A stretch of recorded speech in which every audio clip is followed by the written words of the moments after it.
Hello, ladies and gentlemen, dude and dudettes. I am Matt Burns.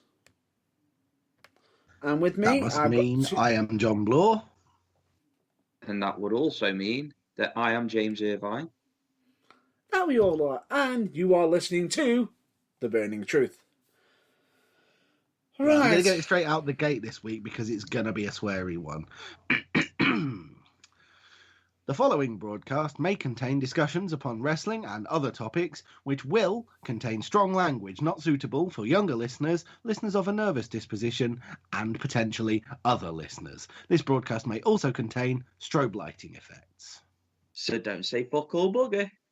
Except we're probably going to say at least one of those quite a lot today because, my God, it's a triple soapbox special. Pretty much. Yeah. But before we get to that, we need to get this one of our usual mentions for that happens every week. The Burning Truth still supports and is in full support of Black Lives Matter and hashtag speaking out. As always, we do actually have a microphone ready for anyone for their internal thoughts if they want them out, put them out there for everyone to hear. You're always welcome, just as long as there's anything that's libelous or anything that can get us sued. Pretty much. Fact check of the year. What was that? Fact checker of the year. Pretty much. We have to be, yes. Because libel is a dangerous thing and we do not want to be on the wrong side of it. That we do, because we're going to have to, for this week, we've got to cover our epic wrestling moments, which, oh boy, it's a doozy. It's an epic wrestling fail this week. Let's just give that away. It's a doozy. Yeah. I thought you were just about to break out into song then. No. Here's hoping not, for all our sakes. No. Here's the Tuesday. Anyway, we've got to cover that. We've got to cover the fallout from NXT TakeOver WarGames. That we do. We have got to have a rant. Well, we've got some rants. We've got some discussions about AEW. We've also got a possible potential non-wrestling subject to even fit in somewhere. Yeah. So basically, we've got a lot to cram in. So let's start on a somber note. Yes, unfortunately, this week the wrestling world has had to say, well, not just the wrestling world and the entertainment business has had to say goodbye to a wonderful actor who many people don't realise was involved in wrestling. But my God, he was, and it was entertaining as hell. Yes, he was a Hollywood star, but I think that this is the only heel version who could, the only heel who could probably get over not get bumping for Hogan somehow. Yes, probably I did say. Threatened to murder him a fair few times. More than likely. Probably. And in case if anybody is wondering who we are on about the wrestler formerly known as Zeus, who was also his full name being Tom Tiny Lister Jr. And believe me, when I say the word tiny, this man was far.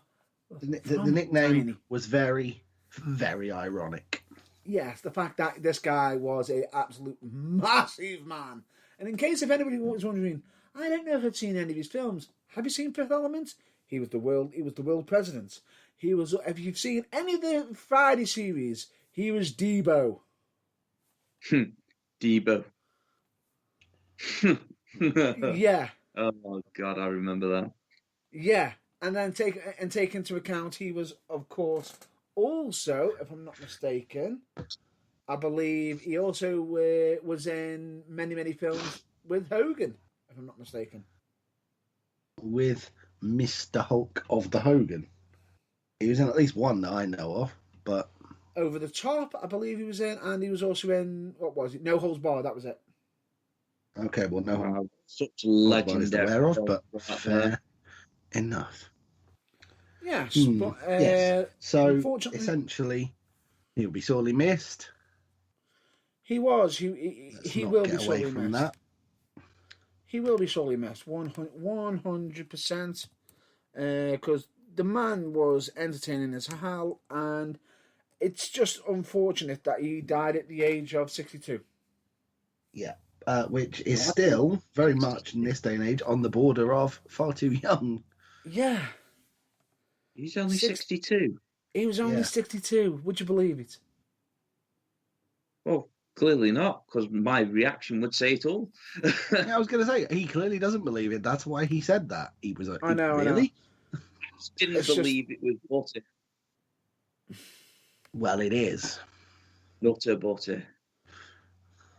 I believe he was also even in The Dark Knight at one point during a scene. Oh, can't remember. I don't remember. I've tried to scrub large portions of that from my memory. But the point being is, an absolute wonderful, wonderful person from what a lot of people have stated, and unfortunately, he has passed away. And so may he rest in peace. And with that, we are going to be paying tribute with the 5-bell salute. And we're also going to have a moment of silence during it as well, of course.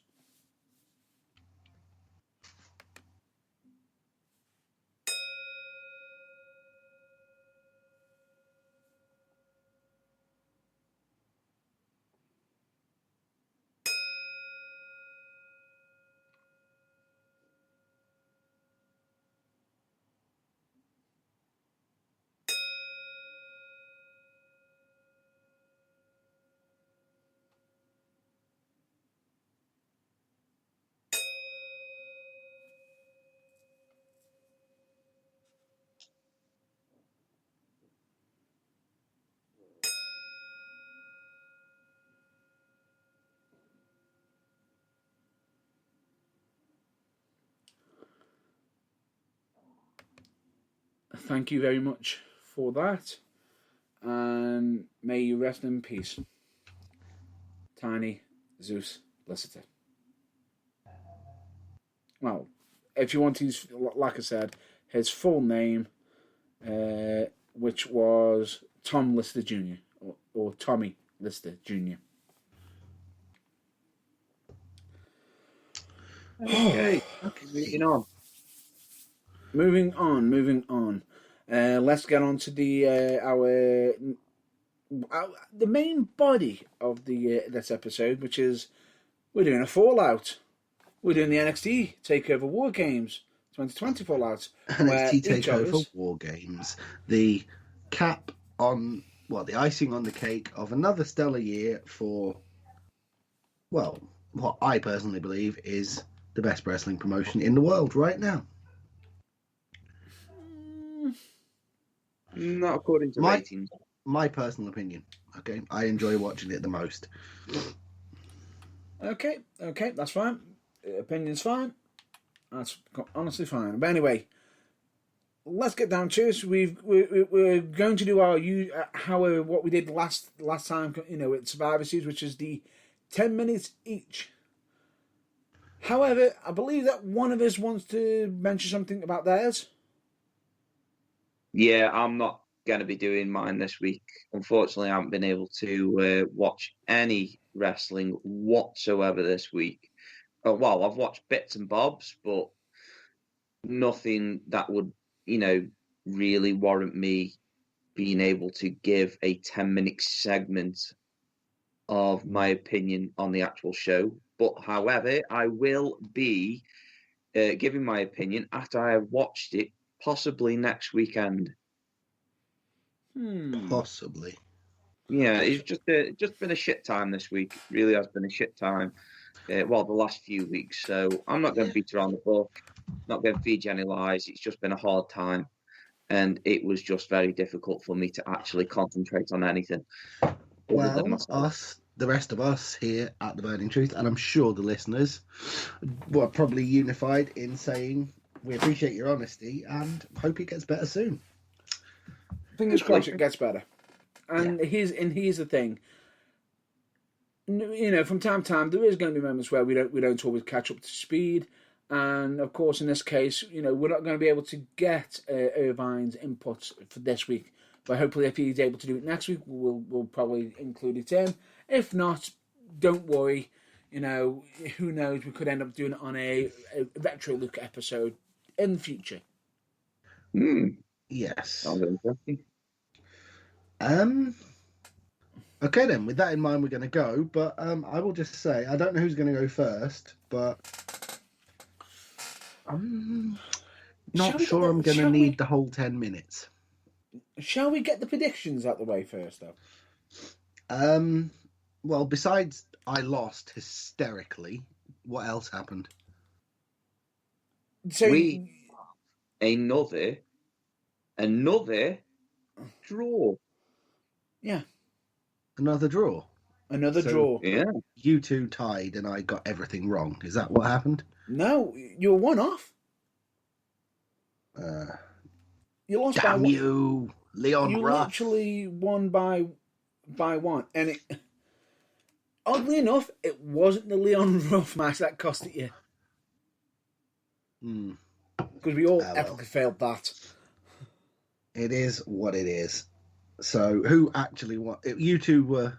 Us two won, but Yeah, only fair because I was nearly on one of my decisions, and and we spectacularly got Leon Ruff wrong, and I believe you were messed up on the Undisputed Era match.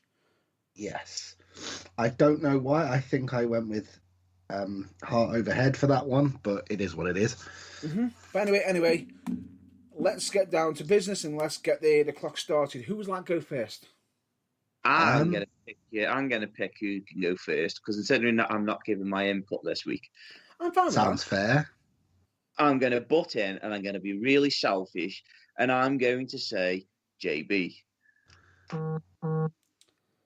Okay, I'm fine with that. Okay. I may not need the whole 10 minutes. That's all I'm going to say. Well, Ding dong. Take into account, we said it last time, if you remember, and what ended up happening? Oh, yeah. Phil pretty ended up banged on 10 minutes. Pretty much nailed it, yeah. We shall see. I haven't got as much to talk about this time, but anyway. All right, well, what, are you going to count me in, or what? I'll get the clock ready. Yeah. And your clock starts now. I'm not going to talk about the dark match, not least because it featured Legado del Boring, who are the most boring faction in the history of boring, but also because I haven't watched the pre-show, I didn't see it, I don't really care. Moving swiftly on, the main show started with the women's WarGames match. Team Candice LeRae, Dakota Kai, Raquel Gonzalez, and Toni Storm against Shotzi Blackheart, Ember Moon, Rhea Ripley, and Io Shirai. Team Shotzi, also Team Blackheart. I'm not sure what the official title is, but they've used both. Yeah. It was what you'd expect from a WarGames match. Violent, brutal, a showcase of all 8 women in varying degrees. The whole going for weapons under the ring thing got tired real quick, but the denying Io Shirai entrance to the match was an interesting concept, but also I think they overplayed it a little bit. But everyone in the match did their absolute best, and my God, if they're trying to portray Raquel Gonzalez as an unstoppable monster, they're doing a good job. I feel sorry for... I can't remember who it actually was who took that finisher. I think it might have been Io Shirai, but when it comes to Matt Burns' turn, he'll correct me if I'm wrong. But my God, I feel sorry for her back. I also feel happy that it wasn't Shotzi Blackheart that took it, because frankly, her back's had enough punishment over the last 6 months. But what a match. What a finish. And I think, irrespective of whether I predicted it right or not, and I honestly can't remember, the right team won on the night because, okay, they're trying to... I don't really get why they decided to make Toni Storm a heel again, but they're trying to push the heels, and so they needed to go over. And Raquel Gonzalez being too much for the opposition team kind of makes sense, really. As you can see, I'm stalling because I don't really know what else to say, so I'm going to move on to match number 1 of 3 really awkward matches that sort of had potential but didn't really live up to them.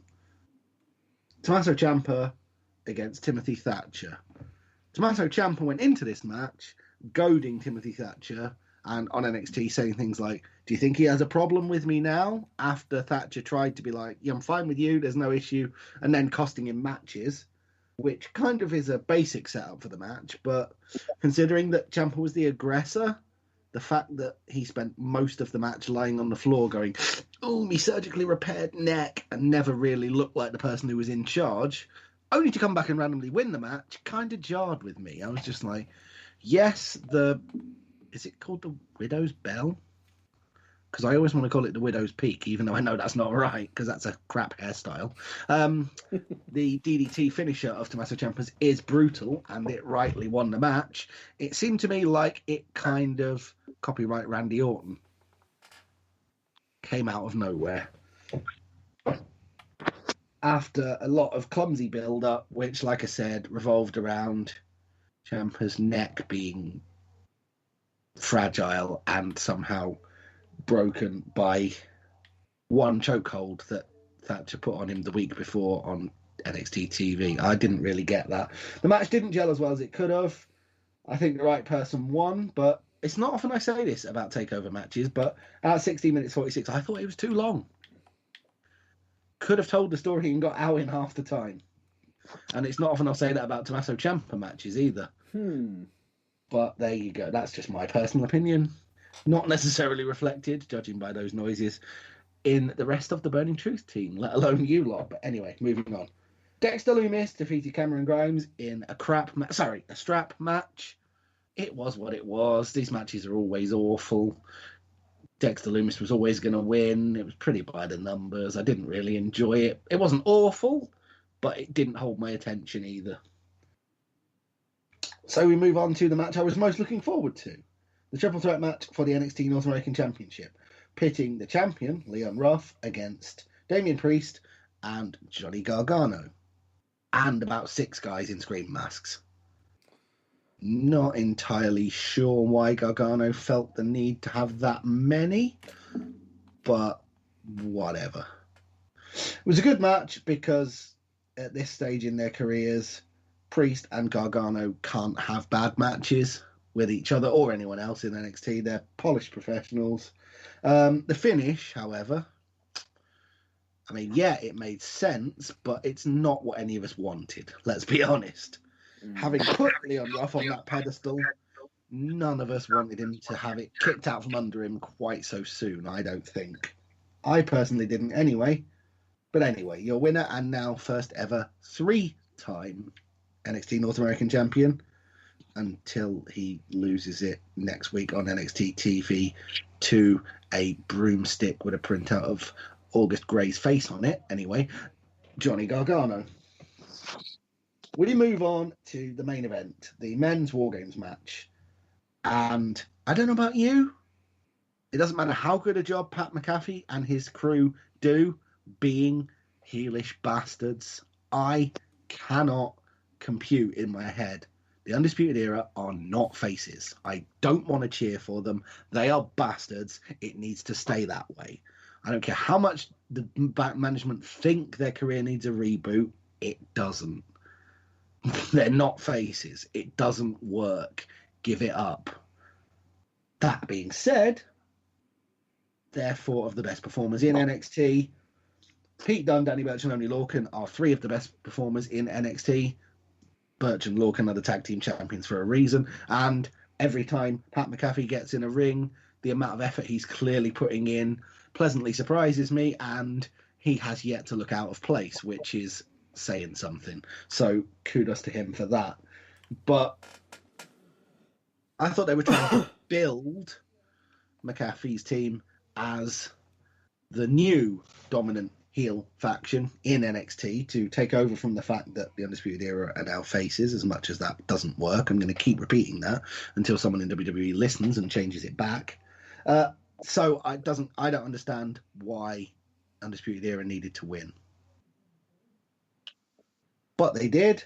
It was a brilliant match. It was a brutal match. I liked the touch of Pat McAfee having tables with each one of Undisputed Era's names on it. It would have been nice if, maybe more than one of them had gone through the table with their own name on it. But hey, details, you can't win them all. And the finish was, as discussed with a friend of mine, GPW Kev, a little bit weird because surely it doesn't benefit anyone for Pat McAfee to kick out of the Panama Sunrise, also known as the suspension of disbelief fail. Why do his feet need to hit the floor? Makes no sense. If his feet hit the floor, why does he need to be on the second rope? Makes no sense. Only for Pat McAfee to kick out of that, only for the finish to come less than a minute later from not a finisher in the slightest, kind of was a jarring end to what was otherwise a great match. Again, 45 minutes it went. Could be argued, could have shaved 5 minutes off that and no one would have minded. But I was so caught up in the moment, I only realised it was that long after I'd finished. So maybe you didn't need to at all. I don't know. Overall, a great show. The WarGames matches were everything you'd hope for. Brutal, violent, career-shortening pieces of wonder, and also, I can't believe I just watched that. Shame the rest of the card didn't live up to expectation, really. 3 out of 5, and I'm done with probably about 3 minutes left, but that is all I've got to say about that. Shockingly, no. No? You had less. Oh, okay. 56 seconds left. I didn't do too bad then. Fair enough. So there isn't going to be a bell this time because you called it quits. Yep, that's me. I'm done. I have nothing else to say on that subject. Boy. I've got a lot to cover. You certainly have. So, especially all I can say, pieces that you missed off. Yeah, I kept thinking I'd missed things, but that's why there's 2 of us doing this, or 3 if everyone's watched it, because you've obviously noticed things that I didn't, and vice versa. Mm-hmm. So between us, we've got all the bases covered. So with that in mind, when you've reset the clock, Matt Burns, clock has been reset, and here we go. Right, my first thoughts are on the dark matches. I don't care for it because, like my colleague stated, I believe it's Legado del Fantasma. It's Legado del Boring. That entire package needs to just go away. I feel sorry for Curtis Stallion and Ashley D. Adonis and Austin Gray. It's a bit unfair on them. Anyway, let's move on. What? August Gray. Let's move on. First match, which was Team Candice versus Team Shotzi. Absolute epic match. You did cover a lot of things. I did find it absolutely hilarious on how Io Shirai got herself involved in the match by literally getting up on top, putting herself into a bin and diving off, which could be also an internet picture of the year by saying that will be 2020 this year. What? Almost. Someone diving off a high spot in a dustbin? No, basically saying that 2020 is basically just been dustbin of the year.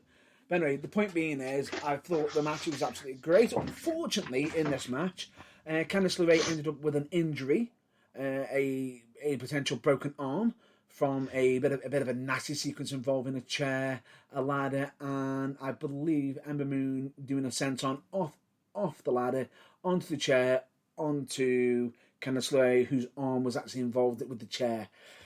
Ooh. Also, I think the original idea was for Candice LeRae possibly to take the win. However, I'm not sure if it was meant to be Raquel Gonzalez taking the win. I don't know. But if it was that was planned for her to win, great. I'm all up for it. If it wasn't, then I think they handled it very, very professionally and very, very quickly with the short time that they had. And just to clarify, you were correct. It was Io Shirai who ended up getting pinned by Raquel Gonzalez from the one-arm powerbomb from the ropes through the table in the middle. Cool. So that, you call it straight down the middle. There's not much more I can add on to this match. I thought it was absolutely brilliant. I love the fact that you got Toni Storm now as a heel, which I thought was brilliant, especially seeing as she's in a feud with Ember Moon. And all I'll say is, how the hell is Dakota Kai not injured? Taking a eclipse from Ember Moon onto open steel chairs. And why the hell is Ember Moon not injured with her posterior from landing on the steel chairs? What the hell? But anyway, moving, great match. Happy with the results. The right team won. I tend to disagree with you over the Tommaso Ciampa versus Timothy Thatcher match. I thought it was an interesting match. As much as you can turn around and say the chokehold on Tommaso Ciampa on his neck didn't make sense, it does actually make sense because one, he's had neck surgery, and two, take into account that Timothy Thatcher is using catch as catch can wrestling, which the guillotine is a legitimate hold. Just ask UFC. It is one that can make you pass out within seconds if done properly, if held in properly.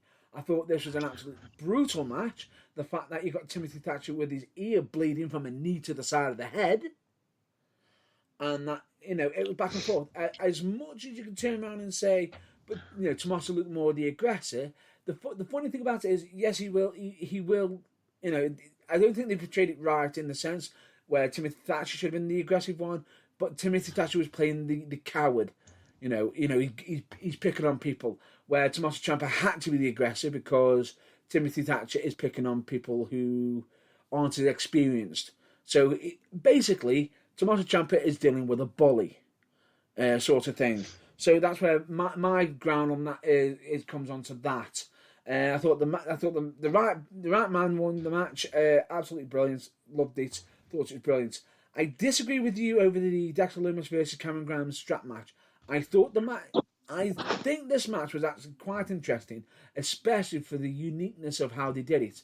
Okay, I know I picked Cameron Grimes to win, but I was actually happy to be wrong in that case and have Dexter Lumis win because it was done in such a unique fashion. The fact that he tied him up with the strap, yanked on it and pulled his leg out completely out with the strap and had him face first into a chair. I don't think we've ever actually seen a finish to a strap match quite like that, straight into the silence. Have we? I don't think we have. The triple threats for the NXT North American Championship, I know this is going to sound a little bit cliche and cheesy. Leon Ruff had it rough, especially seeing as he just won his championship, his first official proper main defense. I think the fact that the match itself, great match. I just feel as though Leon Ruff pretty much got hard done by having him lose this match down and then. And Damian Priest did really well, especially with all the, I believe, the people in the screen mask and everything. The fact that he's a big dude and he can leap. Johnny Gargano is still, Johnny TakeOver is still entertaining as hell. They finished I'm going to say the line didn't make sense. Doesn't make sense. Where's Mark Cannon Monster? Oh, might make sense, mate. Don't make sense. It just didn't make a lick of sense. The fact that, one of them suddenly come up with a crowbar, hits him with it, and then all of a sudden we've now got Johnny Gargano with a person in the ghost mask who got revealed straight after he just buried Leon Ruff completely, which didn't make, a lick of sense straight away, because I thought Leon Ruff had Johnny Gargano's number. Now, like you said, Johnny Gargano should drop the belt on the next time he defends it. Oh dear. But yeah. The biggest problem I have with this as well is the fact that who was it under the mask? What, the one under the bar? Austin Theory. Now, I would have given it a okay, but the problem is, why the fuck is he in a mask? He should just be unmasked because we know who Austin Theory is. And on top of that, to have him in the mask and have him coin a WWE old school reference of, it was me all along, Austin. It was me, Austin. Basically, the whole higher power. Why are they referencing that? It's just poor. It's lackluster. What the fuck?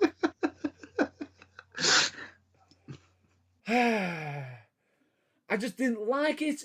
They can fuck off with that. Don't mention that again ever. Ugh. But anyway, I did like the fact that we got a bit of a sneak peek of TikTok. Welcome, JB. We know how much you love that. But anyway, moving on to the main event, Undisputed Era. I have to give massive credit to Team McAfee. I expected Undisputed Era because the better team won, the right team won. And in this case, I do disagree with JB in the fact that the Undisputed Era can't be faces. Yes, they can, because they've got the right person doing it, pissing them off, which is Pat McAfee, who I personally think Pat McAfee is one of the best celebrity wrestlers to be involved on WWE. Him and Stephen Amell should be the fucking bar for all celebrity wrestlers.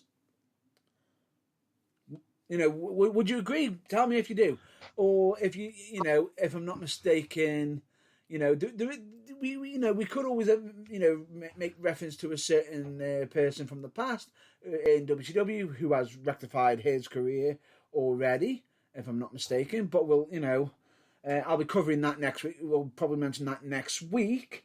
But personally, I thought the right team won. The only problem I have with this is the fact that 2 injuries from this match occurred, which is the fact that we've got Bobby Fish, who has got I believe, a tricep injury that he's going in for repairs, and Oney Lorcan, my God, that laceration on his face from the new drop chair shot, that the camera literally looked at him and goes, oh crap, get it off. You definitely know that, that the management and the team saying, get the camera off him now. He's got a cut on his face immediately. But the whole event, what was your rating, JB, just for your input? My rating for the WarGames match is 5 out of 5. For the show as a whole, 3 out of 5. Me personally, I disagree with you. I think it was a bit more than 3 out of 5. I thought it was a 4 out of 5. I actually enjoyed the event, personally, myself. Okay. And it's one that I would say, do check it out. Especially if you do a strap match, check out the strap match. My match of the night, I'm going to be picking, personally, from this, which I will say is between the 2 WarGame matches. Absolutely stellar. Knocked it out the park. Can't recommend. Good WarGame matches for this year. Absolutely recommend. But with that, I think that's going to be... my time is up right about now. Winner. Because, like I said, I'd like to have a discussion with you about a couple of those points. I didn't pick a match of the night, but if I have to pick one, the women's WarGame match just edged the men's for me. But I loved the Austin Theory reveal. I thought it was genius. And the bad news for you, much like Carrion Toss for me, is it's not going away. It's going to get referenced forever. I thought it was brilliant because, turning it on its head like that, and frankly, it was for people with good memories who remembered about 12 weeks ago on NXT when Gargano and Theory had a brief interaction when Gargano said something to the effect of, he's great, but he's got a lot of rough edges he needs to polish off. Mm-hmm. And then he disappeared from TV, and now he is Scream Mask Face number 7. Or 21, who cares? Yeah, well, the thing is, they've got the enforcer for Candice is Indy Hartwell, and the enforcer for Johnny Gargano is now Austin Theory. So as far as I'm concerned, the Scream Mask can now fuck off. But I doubt that's going to happen somehow. Oh boy, yeah, I can't wait for you to watch this week's NXT because I know you're behind. Yes, unfortunately, since it became on TV, due to the network being a week behind, I won't get that till Wednesday.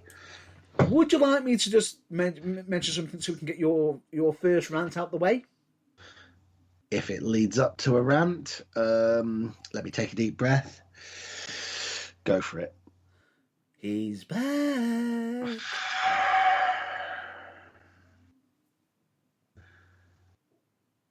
What is it they say in his music? Fall asleep. Fall asleep. Change the channel. Change the channel. However, the time that he was on was very minimised. Yeah, if it was 3 seconds, it was 2.5 seconds too much. Nope. Nope. I thought it was interesting on how they did it, but we'll probably cover that next week with your full main rant then, if necessary. That's fair enough. All I can say is, like I said, with regards to the "it was me, Austin" thing, it's not going away, just like he's not. So we'll both have reasons to be annoyed with the product going forward, but for different reasons. I'm fine with Austin Theory. It was just him, how he referenced it. It just felt like, okay, I get the idea that you referenced in the past, but why reference that thing? Well, because his name's Austin. If anyone's going to do it, it's him. You know, play on words and all that. Bad play. No. Oh, well, anyway. Overall, I enjoyed the show, but like I say, there were a couple of low points. But, yeah. As far as the moment of the night that made me go, scratch of the large and luxurious beard. The moment after, I believe it was I believe it was Dakota Kai stomped on Io Shirai in the dustbin so spectacularly that it took Shirai a full minute to fight her way out of the crushed dustbin. Yeah. That was quite an unintended bit of, ha, you made a mess of that, didn't you? Yeah. That'll be on Botchamania. It is. Figures. But yeah, it was an entertaining we need to move on because we've got a lot to cover. But seeing as we've mentioned the Austin "It Was Me All Along," we can possibly use that to segue into our next topic, if necessary. Ooh, bloody hell. This isn't just thrown together, you know. Professionalism. There you go. And we're having to travel across. Now, originally I was thinking about continuing on to keeping on WWE, but I'll leave the last WWE topic is the last one, because that'll be the biggest rant. But we'll segue... the epic fail moment? No. Oh, I see. Oh, no, the last one in the serious section. Yes, okay, but anyway. But for now, we need to move on and involve Mr. Irvine a bit more in the broadcast. Yes, we do. Especially since we're going to be discussing AEW. And especially with the fact that we're going to be covering the Kenny Omega situation with Don Callis, who was meant to be the original person for that original spot of Austin "It Was Me All Along" originally. Ah, there you go. I see what you did there. That is the link, and it's a good one. I just thought to just fit it in. Yeah, that's cool. Segue straight into it. Because that is something that hardcore wrestling geeks like us know, but casual fans may not. But now they do. So nice one. But at the same time, I feel like I've just fallen victim of the exact same thing that Austin Theory just did. Well, I didn't like to say that, but yes, you did. Oh my God, no, I'm a hypocrite, no! Right, quick, change routine. Mr. Irvine, your thoughts on Kenny O'Boring being an evil heel scheme genius, or rather being the stooge of one. I don't know how it works, but I don't get it. Anyway, your thoughts. I am here. Sorry. The floor's yours. Yeah. So, where are we? I fell asleep halfway through that. Then. We're on Kenny Omega. A searing indictment of our ability to recap a pay-per-view, Mr. Burns. I'd be insulted if I were you. I know I am. We'll fall asleep when it's his turn next week. That's okay. No, I think we blame outside of the broadcast life being a bit of a shitfest at the moment for a certain person. It's not his fault, and we sympathise. But anyway, yeah, we're talking about Kenny. Oh my God! In AEW, AEW is a promotion to watch. Therefore, that's where we are. With Kenny Omega. Yeah, we want your input on the whole thing. I prefer AEW over NXT because AEW to me is just refreshing. Now that we're actually talking about the Austin reference, go fuck yourself, because I don't like it. It is horrible. No. It is a big no. Did he ask Austin if he could use that over again? No. So no, kiss my arse. Thank you. Anyway, He would have had to get office permission. Absolutely guarantee you of that. He wouldn't. He'd actually just need Vince McMahon's permission because it was actually Vince who I was actually going to say said. office, and who's the office? Vince McMahon, the person who said it originally. So if it's okay with him, it's fine by me. no, wrong, horrible. But still, I agree bad, with it shouldn't have happened. Anyway, Well, moving on. You're both wrong, but to each your own. Yeah, no, What are we're your both thoughts right. on You're Kenny right. Omega's situation? Yeah, so the Kenny Omega situation, obviously people who watch AEW like myself know that now Kenny Omega's champion, AEW champion, he is also allowed to go and work for other promotions. Now, obviously, it's a different kettle of fish because I seem to get this horrible feeling that Impact are going to be heavily involved in AEW now. I just hope not creatively, because if the last few appearances of Kenny Omega is anything to go by, I'm not looking forward to it. Not in the slightest. The Kenny Omega situation is he appeared on Impact. We were told after he won the title that we would be in for a treat on Impact, but no, we weren't.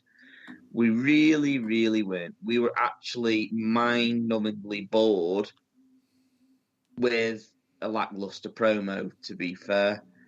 And we were told to watch Dynamite. So I understand that people watch Dynamite and, the hope that it would be, the full reveal of what's going on. No, nothing.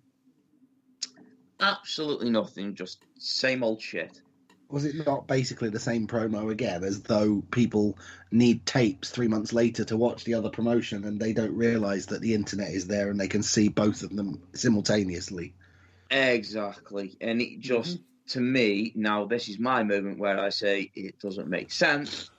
Just don't make sense. It does not make sense. Doesn't make sense. Well, I'm not saying. Fuck's sake, lads. They're fucking pulling my pubes out of here. So all I could say is there's a reference in there somewhere to Kenny Omega's hair, but let's not go there. Yeah, curly fried noodle head. So yeah, I don't know why. I don't know why we're doing this now, because to me, AEW were doing fine in the ratings. We were beating NXT practically every week in the ratings. I think there's only been like once where they haven't. But I was excited at first to think, we could get more viewers on AEW, the ratings would go up, which they did, but for a different reason, which is coming up next. And I just don't see where we're going with this now, because it's not there for me. It's not there. It's just constantly going backwards and forwards. Watch Impact. Let's go watch Dynamite next. You've got to watch Dynamite next, because we want you to watch what we're not going to say. Give us some clarity. What's fucking happening? Are you going into business with Impact? Are you not? Be honest about it. Stop beating around the bush. Wrestling fans are not thick. As much as a lot of people would like to think that they are, they really, really aren't. It just... Am I also right in thinking that in an attempt to get Kenny Omega over, they, inadvertently or otherwise, absolutely fucking buried the Impact Wrestling World Champion? Yeah, on Impact. On his own show. I'm not being funny but it kind of does that on his own, to be fair. But yeah, no, I'm not going there with Impact because I don't like it. No, I'm just asking purely from an objective standpoint. If they're going to work together, surely they need two strong champions, and therefore, well, you could argue, you clearly agree, that having him as Impact Wrestling Champion in the first place is a mistake, but does it help? JB, just hold it for a minute.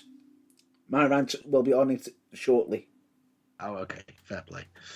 So, yeah, like I say, I get exactly what you're saying. And I mean, the problem is with doing stuff like that, you need some clarity first before you do something like that. And there is no clarity. It's really piss poor storytelling. It really, really is. Of the kind that, unfortunately, before they changed their name, as was then TNA, kind of got known for and stuck in a rut because of.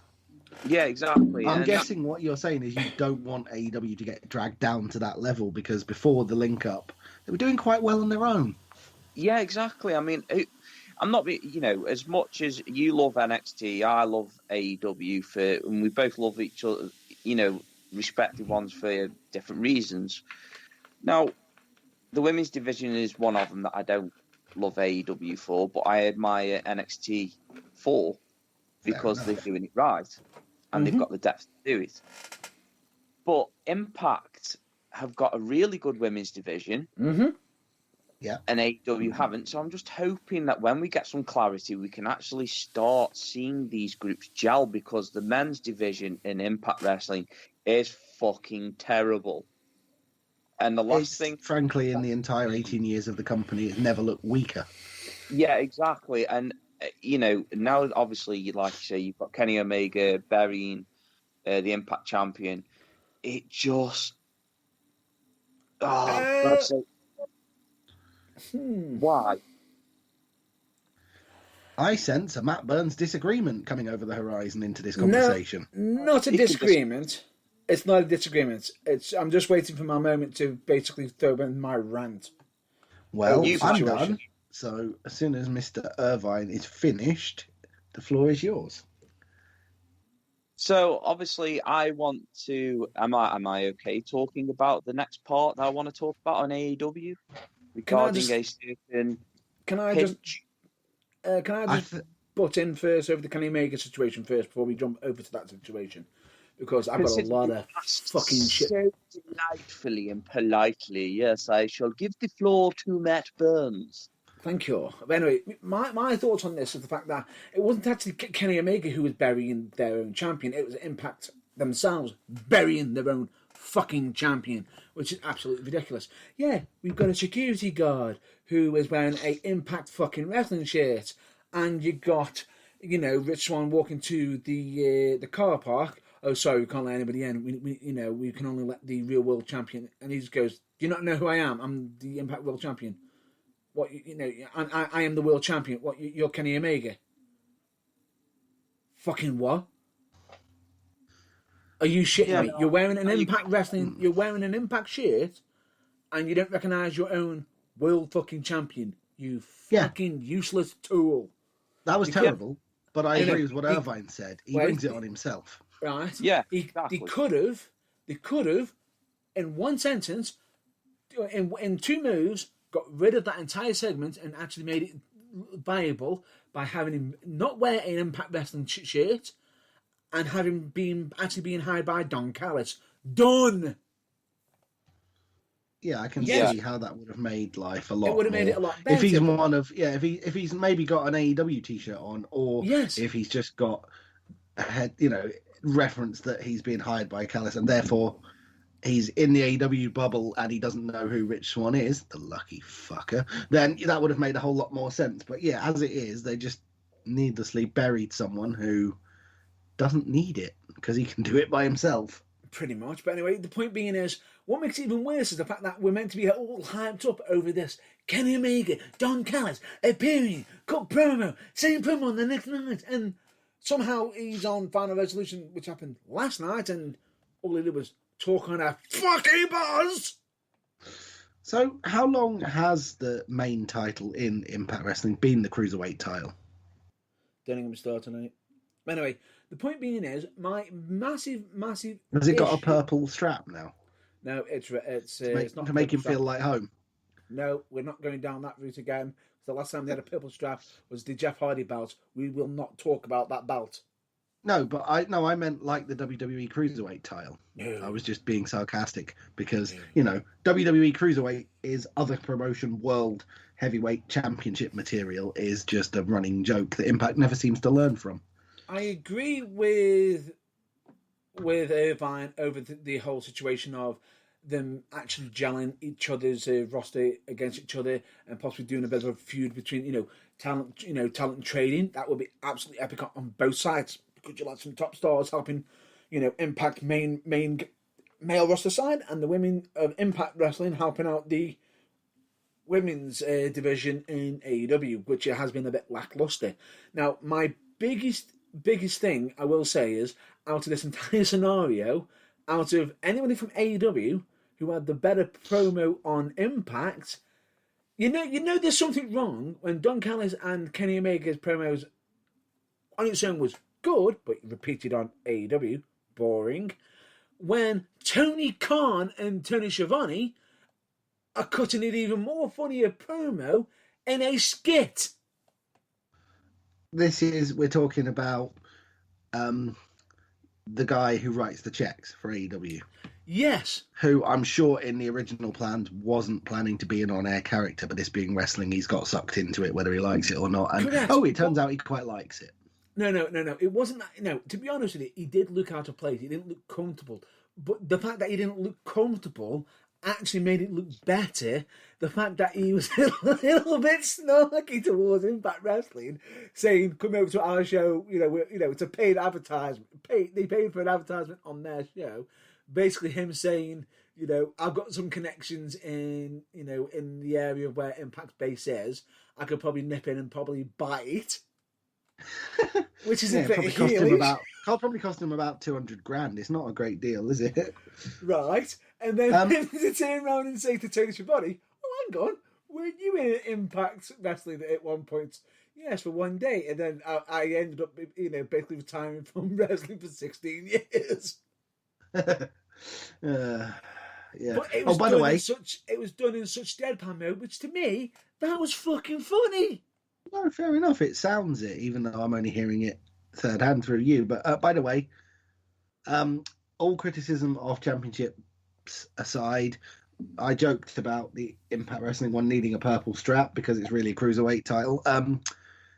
Is the AEW World Championship still that hideous chav trinket?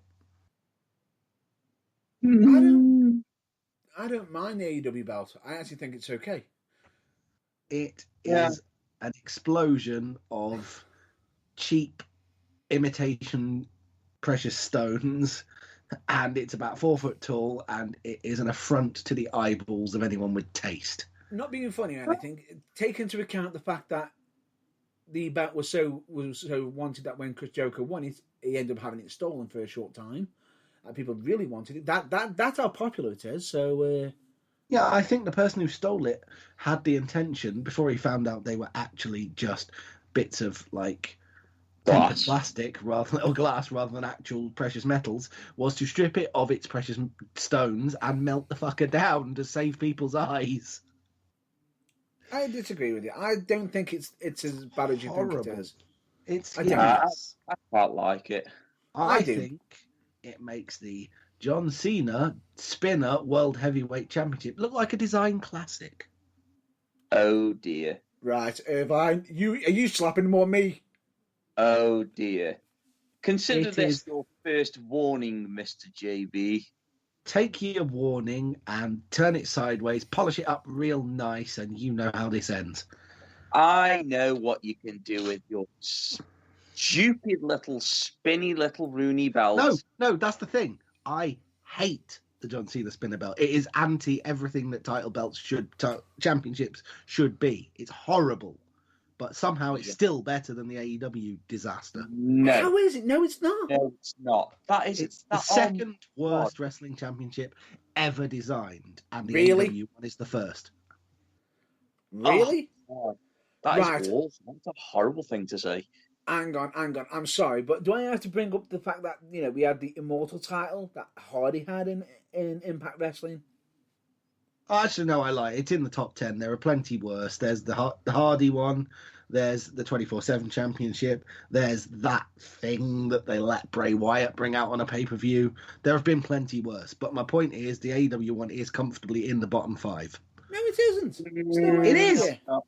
No, disagree. It absolutely is. Well, fine. You're allowed to disagree. That's the point of a discussion. But you're not going to get me to change my mind. I've seen more shittier titles when it comes to tribute titles, like the fucking Undertaker one, which is fucking god awful.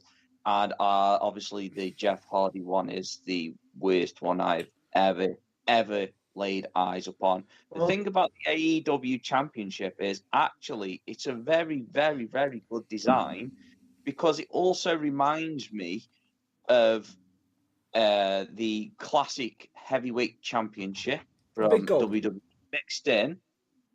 What you mean the Southside Wrestling Heavyweight Championship? Mixed in, JB. Mixed in with stuff like your boxing titles. Yeah. I know what you're saying. The way the writing is in the middle is a bit reminiscent of a UFC championship, but it's just the.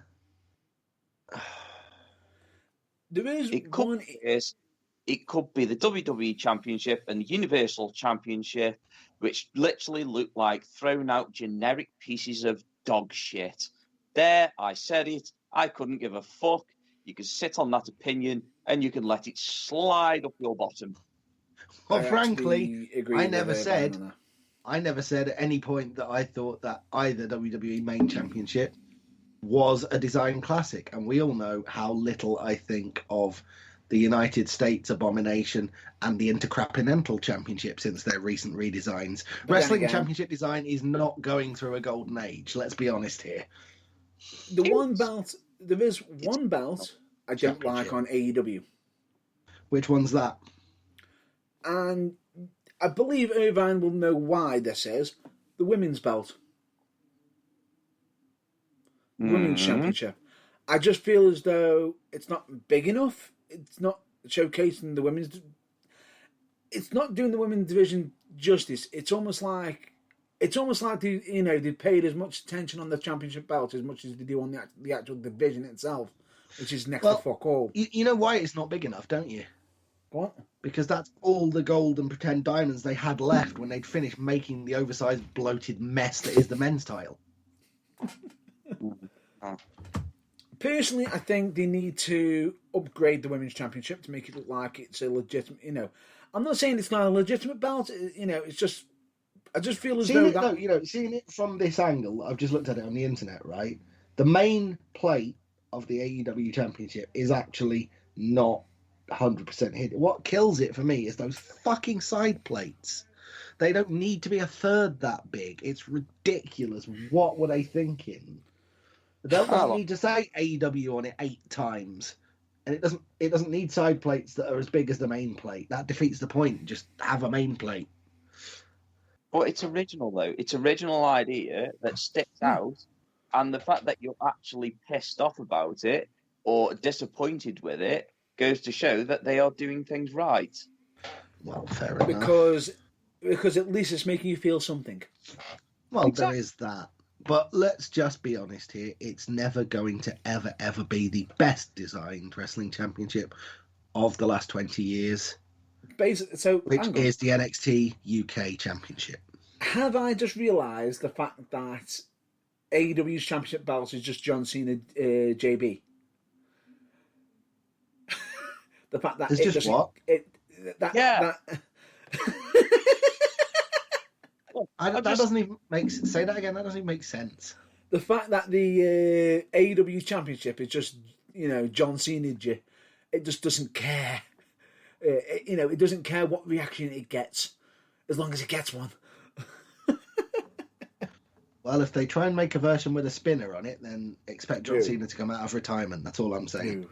But as we well know, the best designed championship in the history of the modern era of WWE is the NXT United Kingdom Championship, and there will be no arguments on this subject. Right? You still there? I believe you're having a few technical difficulties. Yes, I think Irvine had a searing response to that, but unfortunately we didn't hear it. Are you still with us, Irvine? I am here. All right, okay. What's your response? Because we didn't hear it, unfortunately. I was just saying, I do like the NXT UK Championship. It way outclasses the American NXT Championship by a million miles. Well, Yeah, because that's just a big gold X with some ancillary details. It's a piece of shit, and basically, I'm going to say that out loud. I don't like it. It looks like a piece of crap. Something that a child could draw. It looks like a reject design for the last redesign of the TNA X Division title. Exactly. I prefer the classic designs of belts. The modern ones look terrible, and that's why I like the AEW one so much. Yeah. And I mean, if anybody actually follows me on Twitter or on Facebook, then they will know that I actually own the WWE version of the World Heavyweight Championship, You Also mean known as- the big gold belt, the big gold belt. And as I said, also known as the Southside Wrestling Heavyweight Championship, because when they first formed, they couldn't actually be bothered to get their own made, so they just had their champ carry one of them with a bit of tape over the WWE logo. It doesn't matter. But I like to say, I really like the classic designs of titles, and I think the fact that AEW are doing something different with theirs in a classic design with some modern parts thrown in, then yeah, I'm game for it. I'd That's fight fair. that for Can I just butt in here for a minute? Bit of trivia on the big gold belt. Go on. No. Do you know? No, on the big gold belt. It's good. It's good trivia. Do you know who actually designed and paid for it originally? Ric Flair. Yeah, Yeah. Ric Flair was the original maker of that belt, and the actual original owner, because WCW didn't actually pay him for it. And that's why it ended up popping up on WWE way beforehand. But then going back to WCW because they then eventually paid him for it. Yes. And that, ladies and gentlemen, is why Ric Flair is always broke. Yes. Can I just say honourable mention to, as far as NXT titles go, the NXT UK Championship is great, and I actually really liked the original NXT Tag Team titles as well, which is going to sound weird in hindsight because they are as divisive as the AEW Championship, but I just quite liked them because they were different. I think that's the same reason you like the AEW one, right? Yeah, I'd imagine so. Yeah. Good. We found some common ground. Let's get on with the show because It's we're opinions. getting bogged But anyway, down. let's move on. Let's move on to the next AEW topic. And once again, before we move on, though, I just want to say that this is why when we disagree with each other, we have a good debate about. So we're not slanging at each other, or we're not giving each other grief or anything like that. We are actually trying to get different points of view. We're trying to reach a common ground and understand the other person's viewpoint. Yeah, exactly. And if we were all the same, it would be boring. Life would be boring as fuck. Exactly. So, with that in mind, everyone who's listening on all the Burning Truth social media, get in touch. Tell us what your favourite / worst title is, design-wise. who knows? Because I need some end up- affirmation, and I'm going to throw something if you all agree with Irvine. So, You know what? And you know what? That might even actually be one of the questions of the weeks. Who knows? aha! On the old Instagram / other social media. Yeah, on Instagram, Facebook, and Twitter, and all the above. But anyway, Nice. let's move on to the next point of subject, which I believe the floor returns straight back to Irvine. So we got the return of Sting to TNT Network, which is a milestone for Sting, by the way, because we all know we mainly watched him growing up via TNT, and wow, such an illustrious career. And Tony Schiavone, the way he called it. Oh, that was great. That was. It's like he cut a promo basically saying that everybody, I want him to say, "It's Sting," and he actually got him to do it, and it was it's a lot of nostalgia in one foul swoop. So it hits you in so many ways, and this is the thing. I mean, I've seen it from big fans of WWE at the moment that they are calling out AEW fans for legends, etc., etc. And, we get fed up of them bringing back The Undertaker, and we also get fed up of them bringing back Brock Lesnar and Goldberg and stuff like that, especially fucking Goldberg at the minute. Ding, ding, ding, ding. For God's sake, but let's make one thing clear. Out of the two superstars in Sting and Goldberg, Sting can actually fucking wrestle. But doesn't He need is to. not a one-trick pony. He doesn't need to fucking have a rage fit in the middle of the ring and literally fucking bury the career of an up-and-coming gimmick or superstar. He is actually willing to put somebody over himself, because that's what a decent superstar is. So Sting is just, for me, he's just one of the greatest. On my top 5 list, he is easily number 2. Easily. But anyway, he cut a promo and Cody Rhodes is in the ring. And, they're talking. And Cody is saying, look, I've waited a long, long time. Basically, he was marking out like we were. Yeah, he was like literally geeking out because it's Sting, for fuck's sake. It's Sting! It's Sting!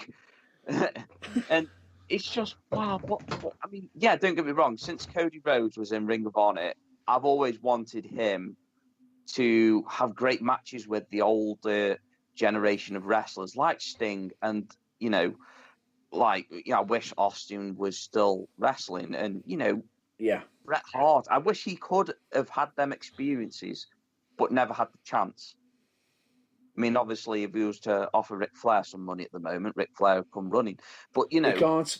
He can't, unfortunately, because it probably means his daughter wouldn't do so well at WWE.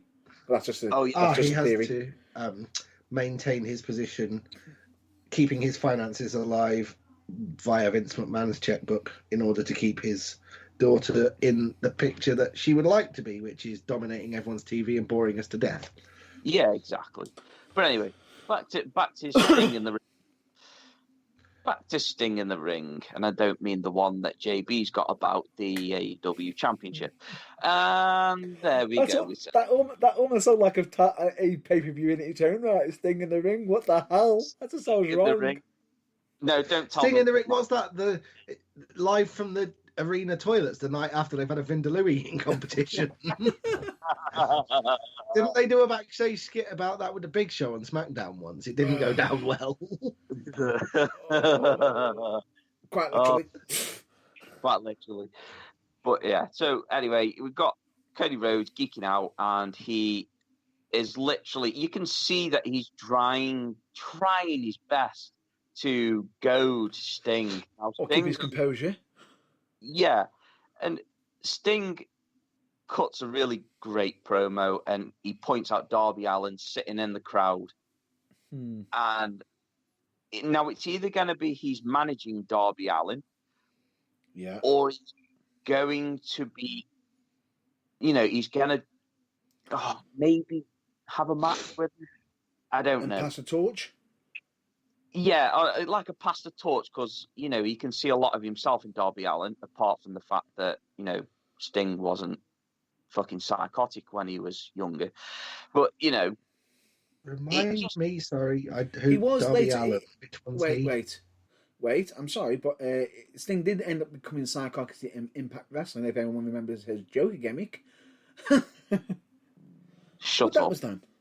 Shut up. Remind me, for non-regular AEW watchers, Darby Allin, which one's he? He's the one that does the beating people up in ridiculous slow motion. No, he's the one who does that move that always makes me cringe when he does it on the edge of the ring, called the coffin drop. The one where he throws his back completely off, and then somehow Cody or whoever's in position at the ringside moves out the way and hits his back on the edge of the ring, and it looks brutal as fuck. Yeah, okay, brutal as fuck. But yeah, Darby Allin is. So who am I thinking of then? You're thinking of Orange Cassidy. Yeah. Because I've only literally seen 2 clips of him, and he irritates the piss out of me. I was just about to say, he is actually starting to irritate quite a lot of people, to be fair. The gimmick is, it was over because it's on AEW, it's a different brand, it's something new, and it's genius. It is absolute genius, but he's in that phase now where he needs to start mixing it up a little bit. Yeah, I can imagine. Yeah, he needs to start actually tweaking it, doing something a little bit different. Yeah, exactly. Translation, someone get under his skin, please. Yeah, exactly. Exactly. Get under his skin, give him a proper feud. Make him angry about something. Yeah. Yes. Yeah, rather than just meh. Because that's what they are. I mean, don't get me wrong, the lad can wrestle. Jesus Christ, can he wrestle? Yeah, and he's a real nice guy. Yeah, and he's one hell of a nice guy, because obviously Batman's has met him. Well, Batman's has met literally everyone who's ever been a wrestler. I haven't. It was just one lucky moment that all happened. Anyway. So, yeah, like I say, Cody Rhodes, geeking out, wants to feud, but he's more concentrating on Darby Allin, and he actually says to Cody, and keep you know, it's my choice of where I go, but I might be seeing you in the future. And then at the end of his promo, he literally gives him a one-armed hug and pulls him in to the close situation and says, "See you around, kiddo." And you can tell that Cody is absolutely gutted. Like gutted. Yeah. That he's not going to be the one. So I think this is a tease of turning Cody heel. Yes. Again. No, but I'm fine with this on AEW. Yeah, I'm fine with Cody being a heel because I was a big fan of him when he started in WWE. Yes. I'm really all for this. And his broken face gimmick was, it was brilliant. What was it? What was the unravishing? You know about the gimmick? Yeah, unravishing. Wow. Am I the only one? And I know that both of you are going to immediately say yes before I've even finished this sentence. But am I the only one in the world, apart from Vince McMahon, that genuinely thought, actually give him room to develop, and the fucking Stardust persona could have done so much better than it did? No. Rather than just do what Vince McMahon did, which is like, be the exact same space in the exact same thing and say the exact same lines in the exact same way every fucking week. If they'd given him room to develop it, I think it could have gone so far. I'm going to surprise you. What? I know Irvine's going to disagree with you and say no, we couldn't get it over. I think if Cody Rhodes actually had some control, it wouldn't have happened in the first place if he had control over that. Yeah. But if they literally let him have some space to do whatever he needed to get it over, I think he would have done a Dustin Rhodes and probably got it over. Yes. Cody has a knack of getting any situation over. Be it when he had the ROH ring, when he invented that. Genius. No, that's what I'm saying. It's exactly the same situation that led Wade Barrett to leave WWE as a wrestler. It's because he was basically told, do this, say exactly this, do not deviate, shut up, do as you're told. And he got sick of it. And that's why that didn't get over. And that's exactly why Wade Barrett was like, oh, I can't be fucked with this anymore, and just went home. Went home and then decided to come back on commentary. Yeah. For which we must be eternally grateful, because he's a fucking great commentator. Yes. But anyway, I think that would have got over better if he'd have been allowed to have control. I'm glad you agree, but that's not what we're talking about. So let's get back to the Cody and Sting thing. I half agree with you. I half agree with it, because if he was given control of the gimmick, yes. But I think if he was actually given control over actually doing it or not, I agree with Irvine. He wouldn't have actually done it in the first place and would have just kept to his. No. See, this is where you're getting me wrong. When I say that I it wouldn't have got. He couldn't have got it over. Yes, he would have got it over, but would it have worked? Would it? No. Would it have No, been would it have been as successful as him being himself? No. Well, I agree with Irvine. Okay. Let me finish, because it would have just been another gold dust. It would have been wasted, because you know for a fact that Vince McMahon had problems with that whole family, with the Rhodes family. Let's just say this out loud, because Don't beat around the bush. What do you mean had? Up until very recently, he didn't allow Cody Rhodes to use his own surname in his wrestling name. Exactly.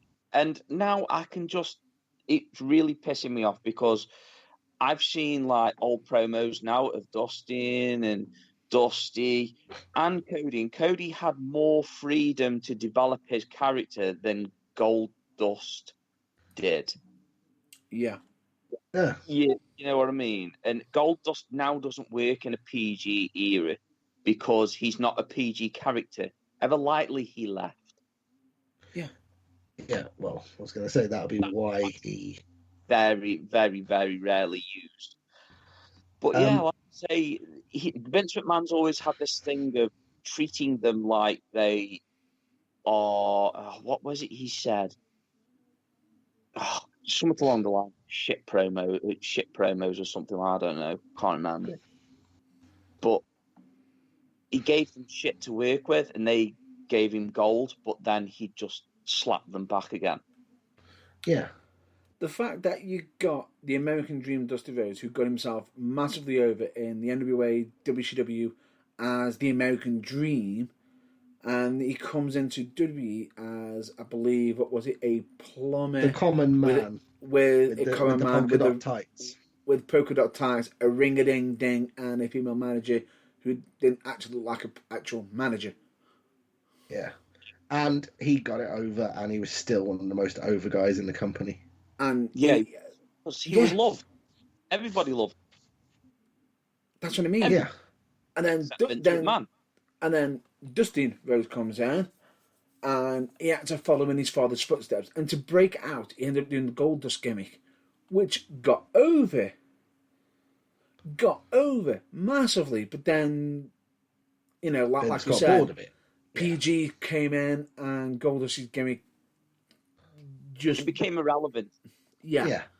But you can tell how much that he got bored of it by the end, because I think one of the last appearances he made on WWE television, and we're talking Goldust here, who's about 285, was on 205 Live. Yeah. You could tell that Vince was like, I'm just going to keep feeding you shit until it comes out your ears and you quit.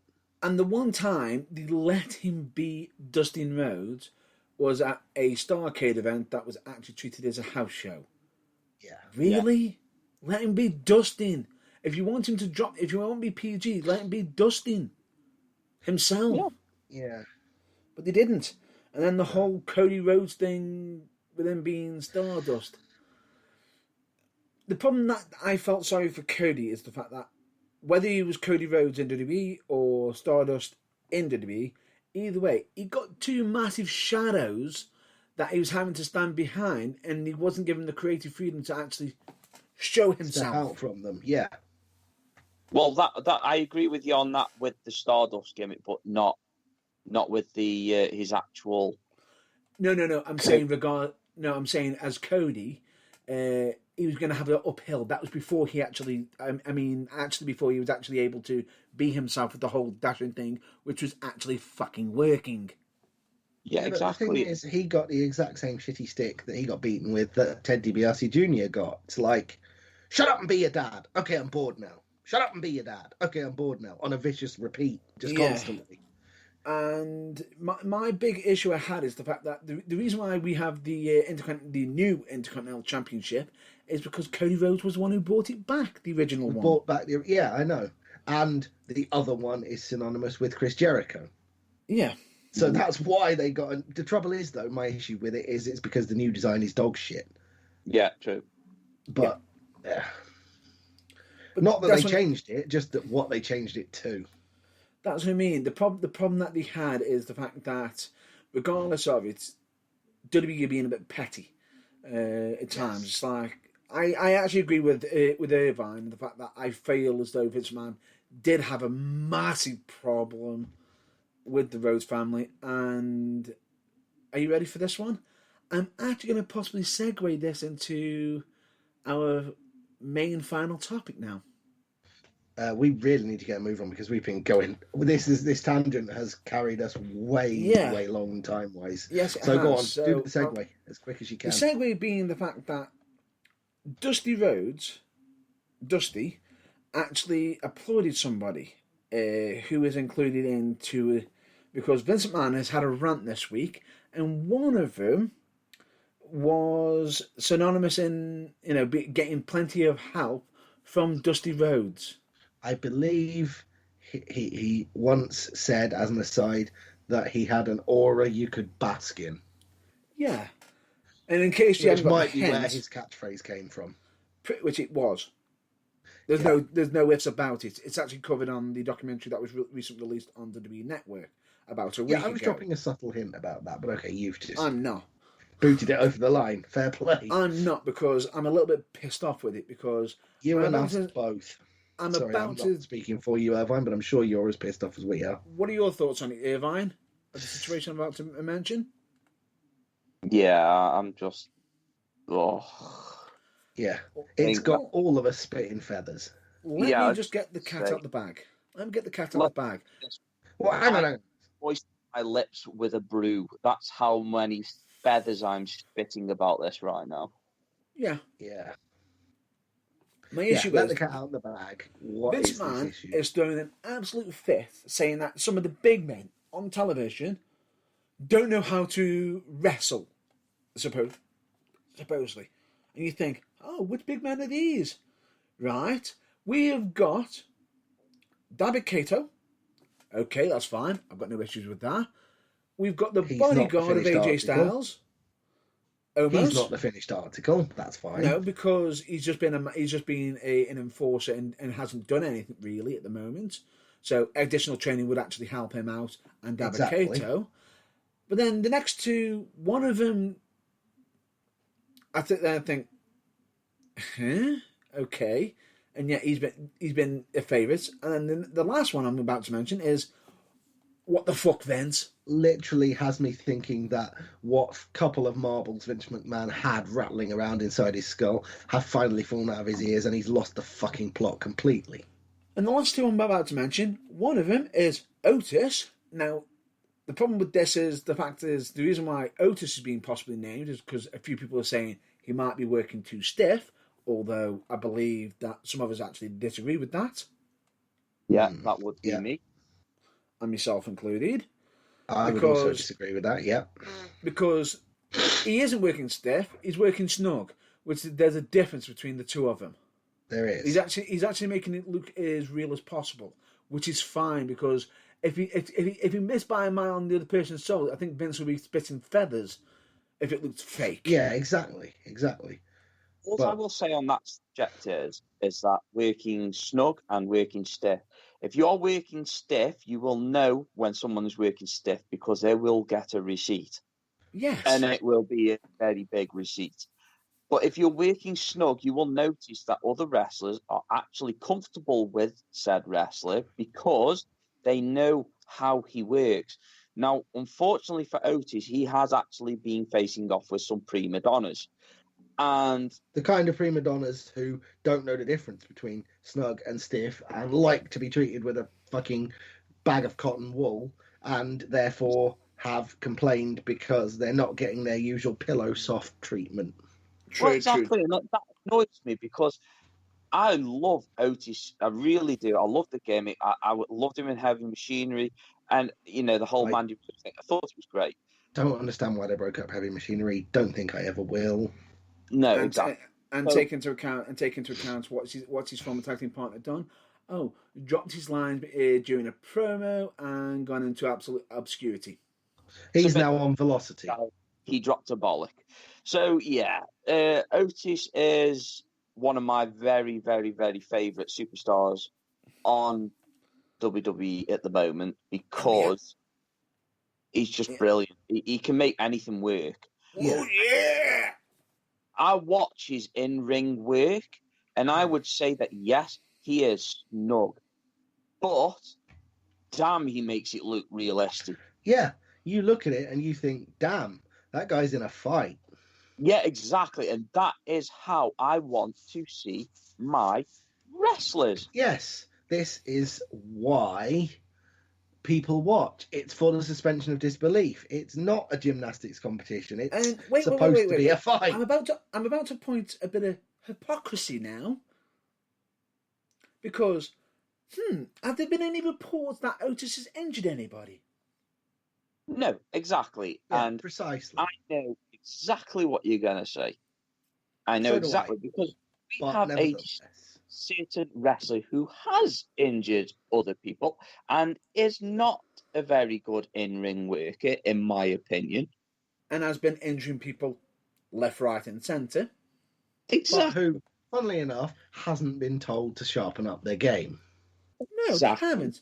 But they said, I'm really, really sorry, and still got away with it. Shall we inform everyone who that person is? Irvine? It would be Nia Jax. Yes. And in case if anybody turns around and says, really, who's she injured? Really? Look it up. Look it up. There's quite a long list. The fact that, seen as, Otis's, now former girlfriend, where is she? On the injured list. Oh, that's right. Who injured her? Nia Jax. Jax. Yes. And what? And how was Nia Jax punished?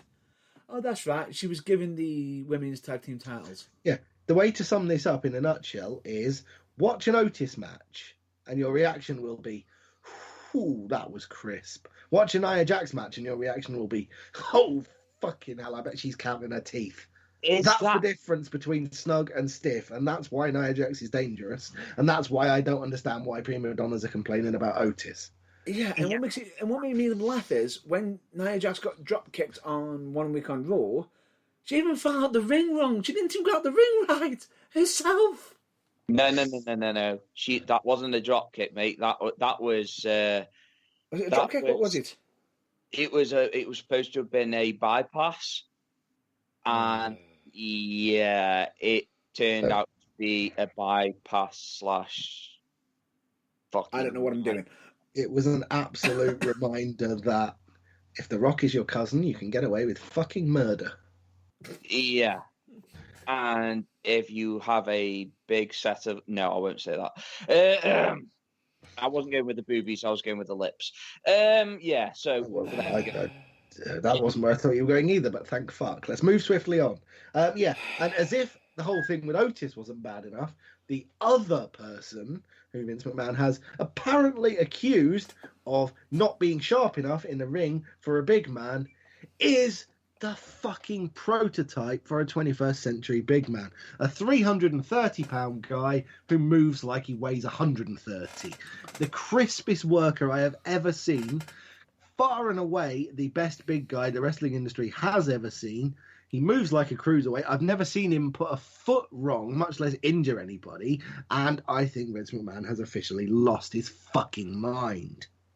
Now, if you didn't think he'd lost his mind officially before with Otis, which obviously is the one that makes me more angry, because I never watched Keith Lee in NXT because I wasn't really into NXT.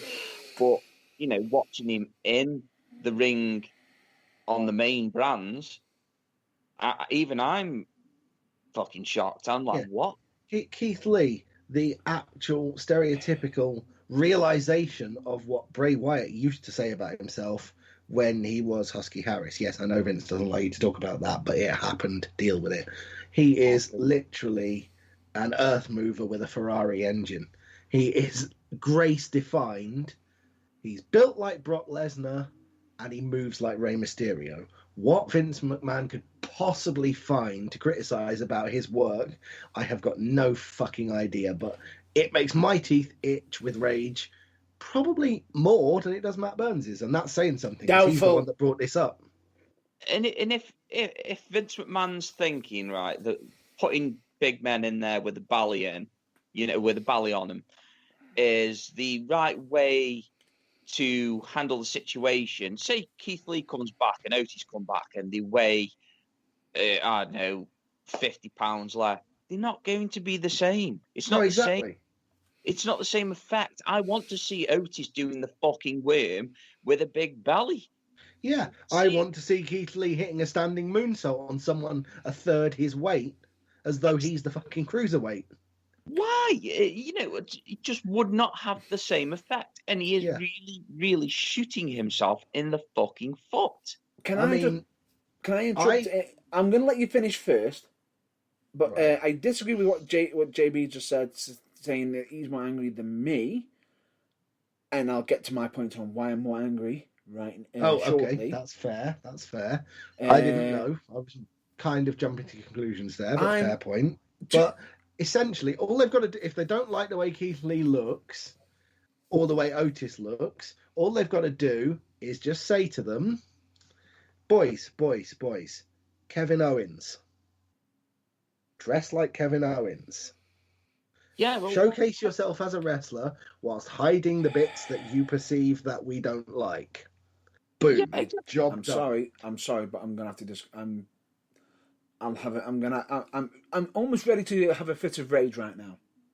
That's fine. That was my point. Is there is a big guy who doesn't have the best physique in the company, but you wouldn't fucking tell because he dresses to hide it, and he's currently in the world title picture. So if that's the way to cure it, great. But with that said, I'm going to let Matt Burns go because I don't fancy him having an aneurysm live on air.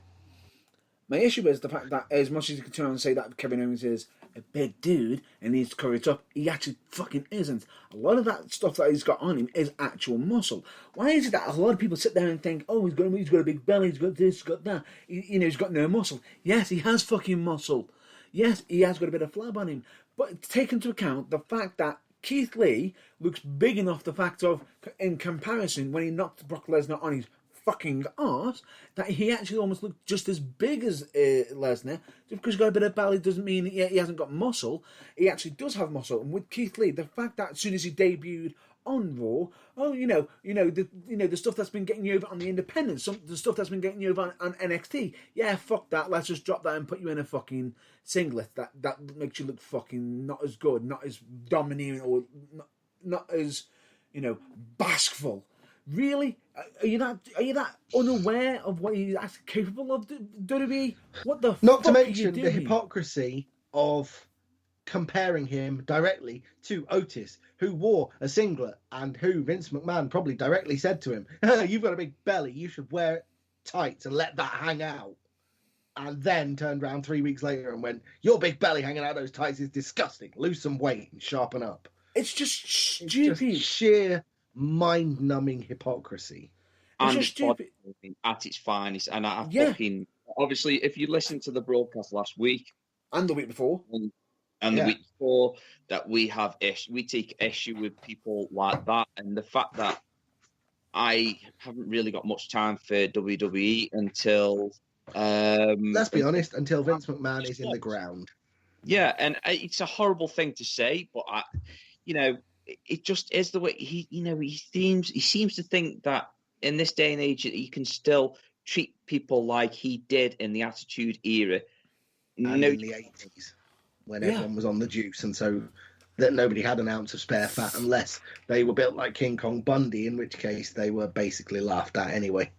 Yeah, pretty much, which is a shame. If you were built like Andre the Giant, and Vince McMahon would probably shit himself anyway because he'd fearful that his muck shovels for hands would literally pull his head clean off his shoulders, and then, I know, would then be inclined to stoop down and shit down his neck. The essential issue we're getting at here is Vince McMahon's treatment of anyone that doesn't fit the fucking 5-for-1 on roid sarnies that he gets a hard on for body type is getting shat on, and it's not on. Yeah, exactly. Especially when it's a worker as snug as Otis, or as frankly fucking breathtakingly perfect as Keith Lee, who don't need to lose any weight, who definitely don't need to do any work on their in-ring ability.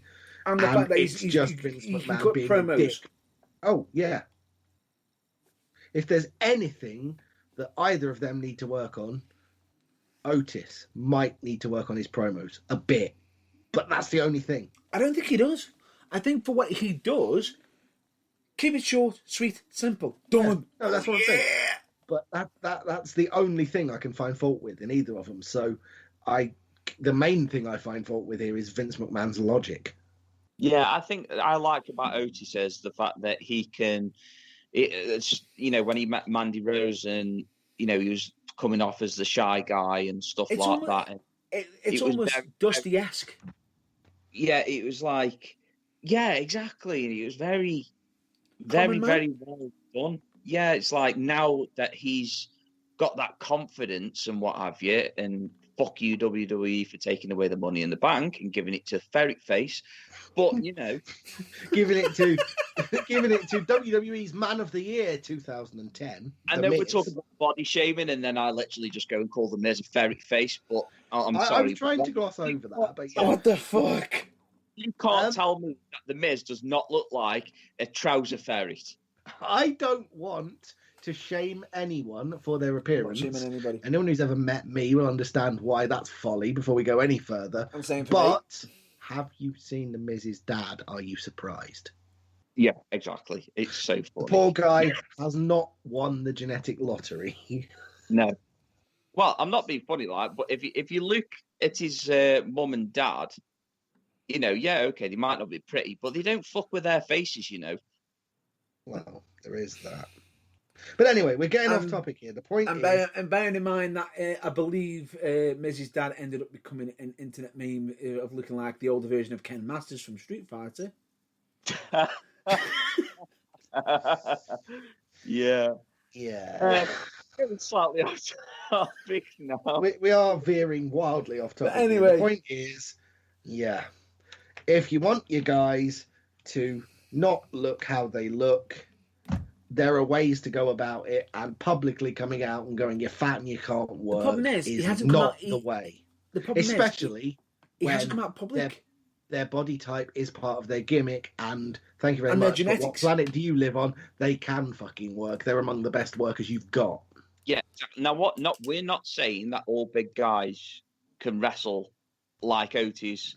Oh, no, absolutely not. We are not saying that. But we are saying that majority of male wrestlers that come through that have got chiseled bodies that can't work. Yeah, the old $1 million body, 10-cent work rate. Yeah. Thing. And I mean, you go back to the early 90s and late 80s, you've got a handful of wrestlers with chiseled bodies, because obviously nobody could afford it. I mean, Jake the Snake.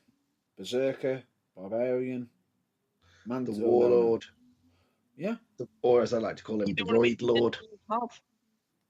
And they were great wrestlers. Did you see? Just goes to show that you do not need a chiseled body to be a great wrestler. Yeah. No, just Earthquake. Ask Ric Flair, Earthquake, Dusty Typhoon. Rhodes. Yeah, pretty much. Yeah. It does not matter what you look like. If you sorry, can do the job, do the job. Sorry, but it's like I say, the bigger guys that can wrestle. I mean, you look at Braun Strowman, and you got to admit, yes, he's a muscly dude, but he's not chiseled muscly. I've got a feeling that Braun Strowman, however, he is now. I've got a feeling he might be the reason for this. That was what I was getting to. That was my point. I was working towards the headline of this topic. He might still be billed as 387 pounds, but my God, if you see him when he debuted as the non-bumping, non-selling monster of the Wyatt family versus now, he's 90 pounds lighter. That guy has lost a freakish amount of weight, and he is now cut to fuck. And I think that Vince McMahon has gone, well, Braun Strowman can do it. Why the fuck can't you do it? Irrespective of the fact that neither Otis nor Keith Lee fucking need to. Yeah, but the difference there is that Braun Strowman's actually training for Strongest Man. Yeah. Yeah, no, but that's what I'm saying. I think that's Vince McMahon's thinking is that because Strowman has done it and he's his favourite big guy, that everyone else should basically just become Strowman cookie cutters. It's not right. I'm sorry. Strowman isn't his favourite because take into account He's now the new Big Show. Big guy, come in, turn face, turn heel, turn face, turn heel. Yeah. But the problem is they're never going to give him the bout.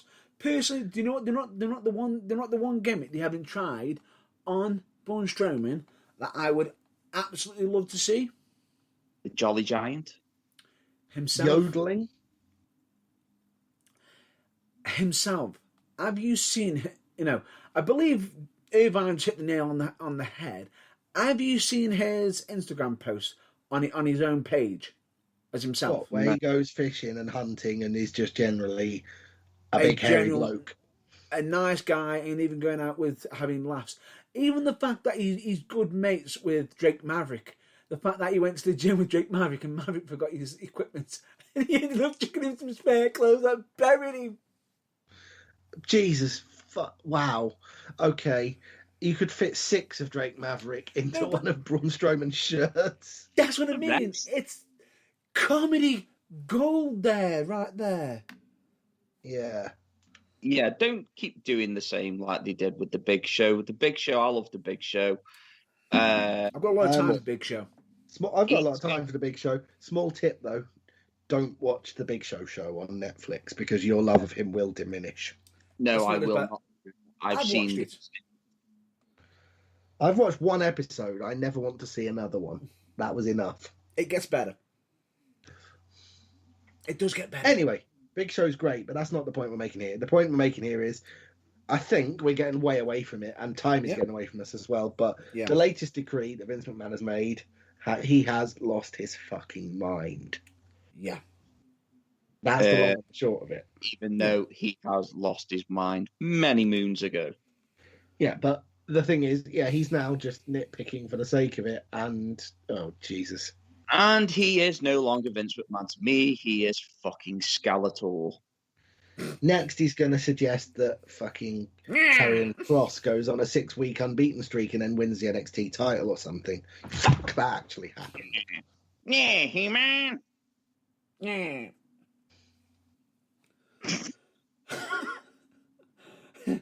Anyway, we need to wrap up. Shall we cover some non-wrestling topics quickly? I was going to say, did you have a non-wrestling topic? Yes, I do actually, and I actually like the fact that earlier that boxing got mentioned. That's quite cool. I have a non-wrestling topic. Oh, fuck me! The Abu Dhabi Grand Prix was boring. Right, what's yours? Mine. Congratulations to AJ successfully defending his World Heavyweight Championship in boxing yesterday. I believe KO in the 9th round. Wow, it took him that many rounds to knock out a job. To knock out what is basically a fucking tomato can. Okay. No, but still, it's congratulations to him. Still, no, fair play to him. The real test is going to come in the 4th round of the title unification match with Tyson Fury when he's knocked on his arse and sees fucking stars. Oh, that's going to be a match. We've got to have another Wilder match first, apparently. What? Tyson Fury and Wilder. Oh, I've got to go again, haven't they? No. Not what I've heard. No, I've heard that win by Joshua clears the way, and that's the next fight for both of them. And also, I believe the fact that they've had Wilder and Finger have had 2 matches. They had a draw the first time, even though I don't think it was. And the fact that Tyson Fury knocked him, pretty much had him beat throughout the entire match. Literally kicked him into retirement the second time, pretty much. And pretty much, yeah. Wilder's overrated anyway. He's a bag of shit. Massively. Really and if I'm not mistaken, Wilder came up with the excuse of his outfit drained him of his energy. Really? Then why the fuck wear it? I'm sorry. If Anthony Joshua gets an on-form, on-his-game Tyson Fury in that fight, he is not going to last 4 rounds. He's going to be on his ass more times than he can count, and he's going to get fucking knocked out because that guy is someone you cannot train for. If he's on his A-game, he's unfucking beatable. Just ask Braun Strowman.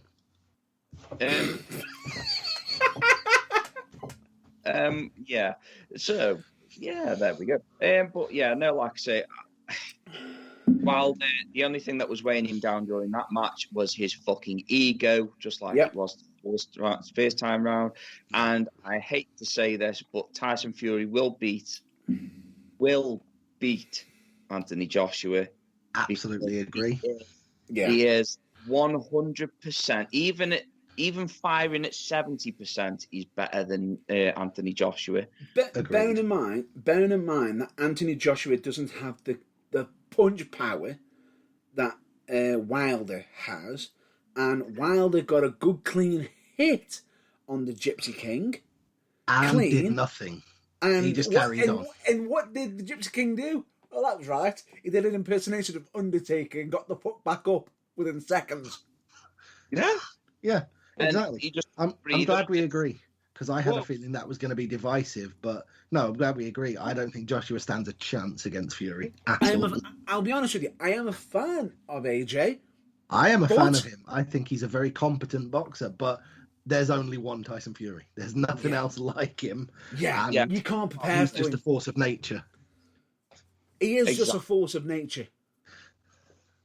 He is, and he's just, oh God. When he got involved in the, Anyway, we're digressing. That's the non-wrestling subject. We've got to get onto the epic wrestling moment. / wrestling fail. The fail. That was this week's is quite a fundamental fail. Oh, good Lord. Even the name is a fail before we even get into what it fucking is. Just the name of it. Did you know that my current opinion is receding? What, like the tides? Like the tides. In fact, it feels like it's receding straight over the edge of a cliff. All right. Let's get down to business. Is there anything you can do about that? Is there maybe something preposterous and outlandish that you can do to try and fix that opinion? Yeah, fucking shave your head and grow bald fucking gracefully. Yeah. Take the Kurt Angle / Big Show approach. What? It's going... / Cesaro as well. What? It's roughly, vaguely, slightly not perfect, and it's going... You can even say the same for Baron Corbin. Baron Corbin, yeah. He was receding. But anyway, in case if anybody wants to know what we are referring to, we are referring to Hogan. Receding. We are referring to Hogan, and if everyone turns around and says, "Well, Hogan knows he was receding," but what's the whole thing with this? The fact is, at one point during his WWE career, right, that Hogan was so terrified of him receding that he somehow come up with a new gimmick. The new gimmick being is called the War Bonnet gimmick. Yes, we shall be sharing this very soon on social media. Yes, we will be. And in case you were wondering, yes, that is where Vince got the idea for the SmackDown set from. What makes it worse is, in case if anybody wants to know what the hell is a war bonnet, right? What makes this even worse is the fact that Farouk had this helmet, and he actually pulled it off. He pulled it much better than fucking Hogan did. Well, do you know why? Because his was fucking black and looked mean and fitted his character. Hogan's was bright fucking yellow and red, bright red. It was bright red, bright yellow. His colours had a big fucking plastic fist on the front of it and made him look like the prize balding tit that he absolutely was. You know what, that, don't you? When he says that he was going to give his wife a good fisting, that's what he meant.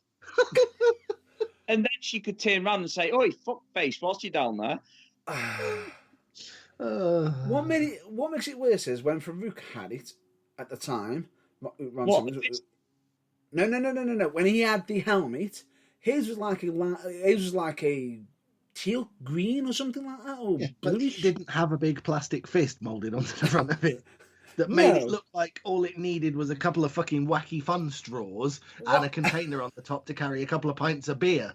and some kind of tosser who goes around and has to wear a T-shirt that says "I'm the soul of the party" on it because it's patently obvious to everyone with a fucking brain that he is anything but. And what makes it worse is that during this time that Hogan had it, right, he had a big giant red fist on top, right, and it was like a Roman helmet. Now, take this into account. He came out going, "I am a real American." Fighting my hair loss like a fucking coward. Right? And what makes it even more funny is the fact that this was only for a short time, and during this short time, he ended up having to wrestle, I believe it was Bad News Allen? Bad News Brown. Oh, Bad News Brown, that was it. Bad News Brown, who actually had an undefeated record in WWE against me. I believe it's a... What? Until he faced Hogan. Until he faced King of I Gotta Get My Win, brother. Wait, with his helmet. We'll get to that in a minute. The fact that he ended up having a match against him, where in this match, for some unknown reason, they both ended up arguing over who's going to be wearing the helmet. The referee got distracted at one point, and while the referee was distracted, Hogan put the helmet on and headbutted Bad News Brown, who was undefeated. And the referee turned out, oh look, he's down. Hogan's pinning him with the helmet still on his head. 1, 2, 3, not putting 1 and 2 together. Why in Hogan the name might of have used the fuck helmet. would Bad News Brown want to wear a red and yellow piece of moulded plastic shite? No idea That is why. so far out of keeping with his character. It's a little bit like going up to Personally, I don't think Keith Lee and saying, "Here, wear this onesie." I don't think that was the case. I think it might have been. I don't think it was them saying, "Oh, I want to wear it." I think deep down it was "No, you wear it. No, you wear it. No, you wear it." I think it was more a case of give it here so I can throw it in the third row ringside and hopefully they'll stamp on it and crush it and we never have to see it again. I think Bad News Brown won that argument by saying, no, but you're going bald. So you need to hide that shit. Where Bad News Brown was bald. You can't do things gracefully in this company, Hogan. You can't do anything gracefully. Right. And anyway, can we please stop referring to it as Hogan's fucking helmet? Because I'm getting flashbacks to what the Iron Sheik used to say about him, and I'm having expensive therapy to try and stop fucking hearing that. His war bonnet. Somehow that's not better. It's all to put his war bonnet on so he can go inside of the battlefield. Or into the ring. Anyway. Excuse my Michael Jackson laugh there, people. All I'll just say is the fact that Hogan must have been on something. Luckily that, someone probably convinced Hogan, drop it, because the fact that you're wearing it is probably drawing people to your hairline, you moron. Yeah, apologies for the rather straight up profanity here, but drop it, you look like a fucking cunt. Yeah, I'm not being funny, but clearly, whatever Hogan was on, it was not just for men. No. Jesus, no. It's almost as bad as the time in WCW when he turned up with his trademark blonde moustache nestling amongst an otherwise completely black fucking beard. Can I just say this? That looked genuinely like he'd sharpied it on. Can I just point this out? He wasn't a racist. Are you ready for this? Do you know how this came to be? How I came across this? Because you Googled war bonnet looking for something even less wholesome. No. And you just stumbled across it. No, it's not. Note to listeners, I haven't got a clue what it might have been that he was looking for. I don't want to find. I wasn't. I was actually on YouTube looking at I was just looking up on, just seeing if there's anything of interest to watch. And it's because of Wrestle Talk that we end up getting this. And the video I'm referring to is the 10 hilarious WWE wrestling gimmicks you forgot happened. I order. Wrestle Talk, you owe us big time for this. Oh, no. We don't owe... No, they don't owe us, in all fairness. We owe them for the great content, because believe me when I say this, check it out, because... Dude, we've blathered on for nearly 2 fucking hours about Hulk Hogan's fucking helmet. This is not great content. And his fist. Oh, calm down, face. Oh, and on that bombshell, can we do the plugs and get out of here now? Because basically, it's stupid. He looked like a cunt. He is balding. He has now gone bald. What more is there to say about it? At least it wasn't an incestuous gimmick like Vince McMahon suddenly keeps happening. But we'll get on that for another week. Jesus, Vince McMahon thinks Keith Lee can't wrestle. His fucking opinions are irrelevant. Yeah, pretty. But anyway. Yeah, it's like his villain, He-Man. I'm going to point this out now here. And I'm going to mention a topic for next week. Uh-oh. So you can plan for it. Okay. I'm intrigued. Let's discuss some of the worst wrestling gimmicks. Oh, God, yeah. Oh, wow. Okay. And we are talking the bad of the bad. Okay. We're not just talking like so bad that it died after one night. We're talking that they actually persevered with, and they were like, no, we're going to get this over, damn it. But can I just stipulate something first, is that if we are going to do this, this is, without a shadow of a doubt, our opinion of what are the worst. Yes, this is fundamentally our individual opinions. The person speaking at the time, it will be their opinion, not even necessarily the opinion of the other broadcasters, let alone anyone else. Yes. Much like my opinion of the AEW trinket. Oh, and by the way, mine, I own it. I'm fine with it. You disagree, that's fine. That's a part of the spice of life. And by the way, I also forgot the fact that when Hulk Hogan had his war bonnet, he also had a license plate on his chest that said Hulkster. Spelled Hulkstr. What? So, spelled entirely correctly, except for one E. Which is... Yeah. God. Can I just say enough already? Yeah. Yes. Yeah. Anyway. Draw a line under this. Move on, because as if this episode wasn't shit gimmick-tacular enough, the whole of next week's going to be all about them. So, apologies for RD, Reynolds, and Blade Braxton if we are massively infringing upon your wrestle crap gimmick next week, but we are taking a deep dive into the crappiest of the crappiest of the crappiest of the crap. But we have to. But the funny thing about it is, at least next week we won't need to cover the epic wrestling moment because we already have it on the episode. We'll have had a whole episode full of them. Wow. Epic wrestling jobbies that simply wouldn't flush. Well, in the words of Jeff Goldblum from Jurassic Park, that's one big pile of shit.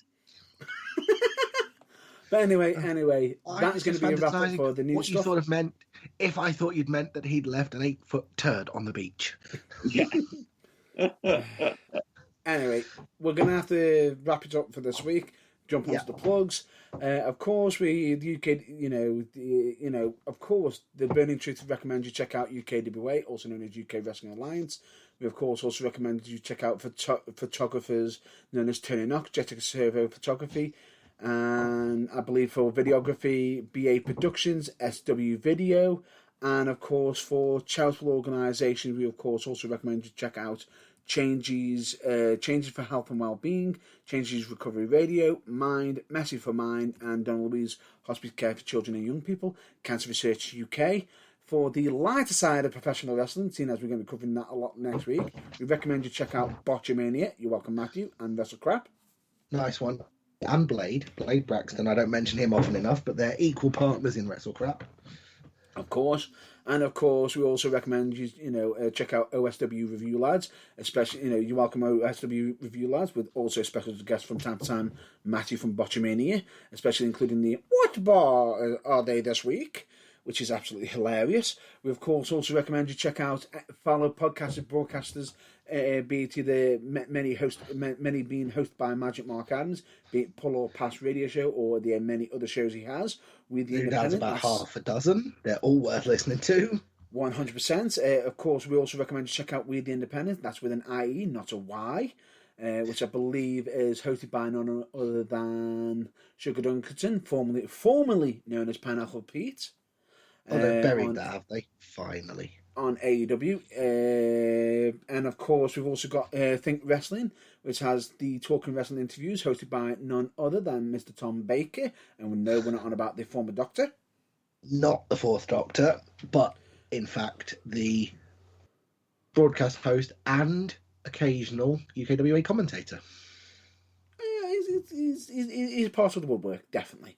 And of course, we also recommend you check out Train Pop Culture, Hatred Theory, and of course, we also recommend you check out Kayfabe Music, especially the music that they do great music. It's so good. The fact that you get to hear some of their made music at the beginning of the show and at the end, especially seeing as it's the theme of the Burning Truth.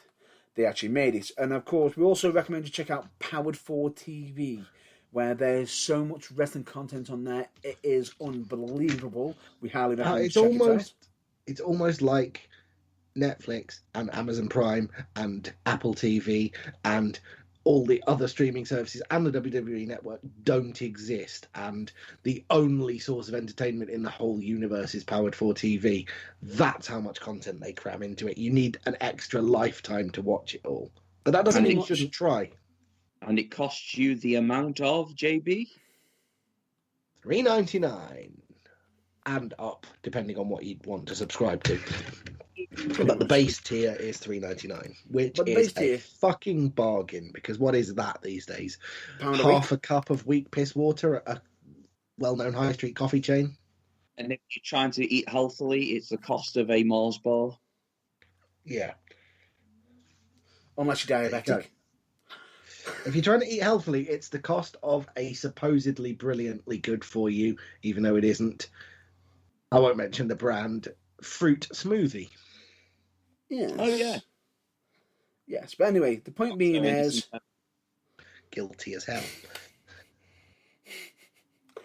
Anyway, moving on, we of course also recommend you check out local wrestling promotions, be it either Future Championship Wrestling, United Wrestling, Pro Wrestling for You, Future Shock Wrestling, Academy Pro Wrestling, Falling Star Wrestling, Venom Wrestling Federation, Wolf and Pro Wrestling, and Barracks Wrestling Academy. Yay. And many more. Of course, if I've missed it. One of them not long ago actually put on a show. I think it was about 12 months ago. I think I mentioned it last week about a cat being exchanged. I do believe they did, yes, but despite your best efforts, we try not to hold that against them. Oh, okay. I just thought I'd mention it. Yeah, Carry yeah. on. And if you want to check out any of those promotions, or indeed what your local promotion is, as well as check out wrestlers in the UK, there's an app for that. It's not just. I don't even. It's not just the UK. I don't think.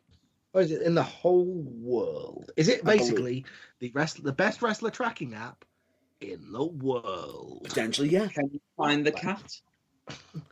I don't know if the cat's got an entry, but I reckon it will have by the end of tonight if you're bored enough. Yay! But you can find wrestlers, including but not limited to a certain Batmans. Batmans. It's Batmans, but anyway. And of course, UKWA is on there. I believe you've got many wrestlers on there that are, some of them are actually part of the NXT UK or NXT, especially being the grizzled young veterans who've also got their own little video on NXT on Liverpool, I believe, WWE Network. Number 2. Anyway, in case you want to know what. In case you want to know what the app is actually, where you can actually find all this, it's actually on a phone app for fuck all, nothing, De Niro, zilch, nada. Zilch, 0, free. and it's called Babyface Wrestling App. Bingo, perfect, bingo, bango, done. And of course, if you all want to see our content, be it the Burning Truth website, which is www.theburningtruthuk.com. You can click on that for not only a lot of past shows, but you can listen to the current week's show live. You can read the Burning Truth blog. You can see our predictions for major WWE pay-per-views. Or even just general chit-chat. Other stuff as well. Yeah, general stuff. And just thought I'd mention it, if you haven't already, check out this week's blog from JB. Yes, which is not wrestling based, because I just thought I'd mix it up a little bit. I will say, if you're a sports fan, give it a check out. Read. It's a good read. And of course, we also recommend to check out the, I believe, the merch page. Buy my merch! Buy my merch when I've designed some. And let's just state this. There is some new merch currently on there, but the new merch isn't stopping there. There is more coming soon. There will be more coming soon, including, hopefully, some stuff that I might get some royalties for, because I might have had a hand in. Of course. Touch wood, fingers crossed. Of course. Touch wood. Wait. You just said you've had a hand in it and you want to touch wood. Please stop it. Do you know? The filth resides 100% in your mind. He's not filthy. Oh, right. Not filthy. No. That one's a cunt. I didn't mention that fucking twat for a reason.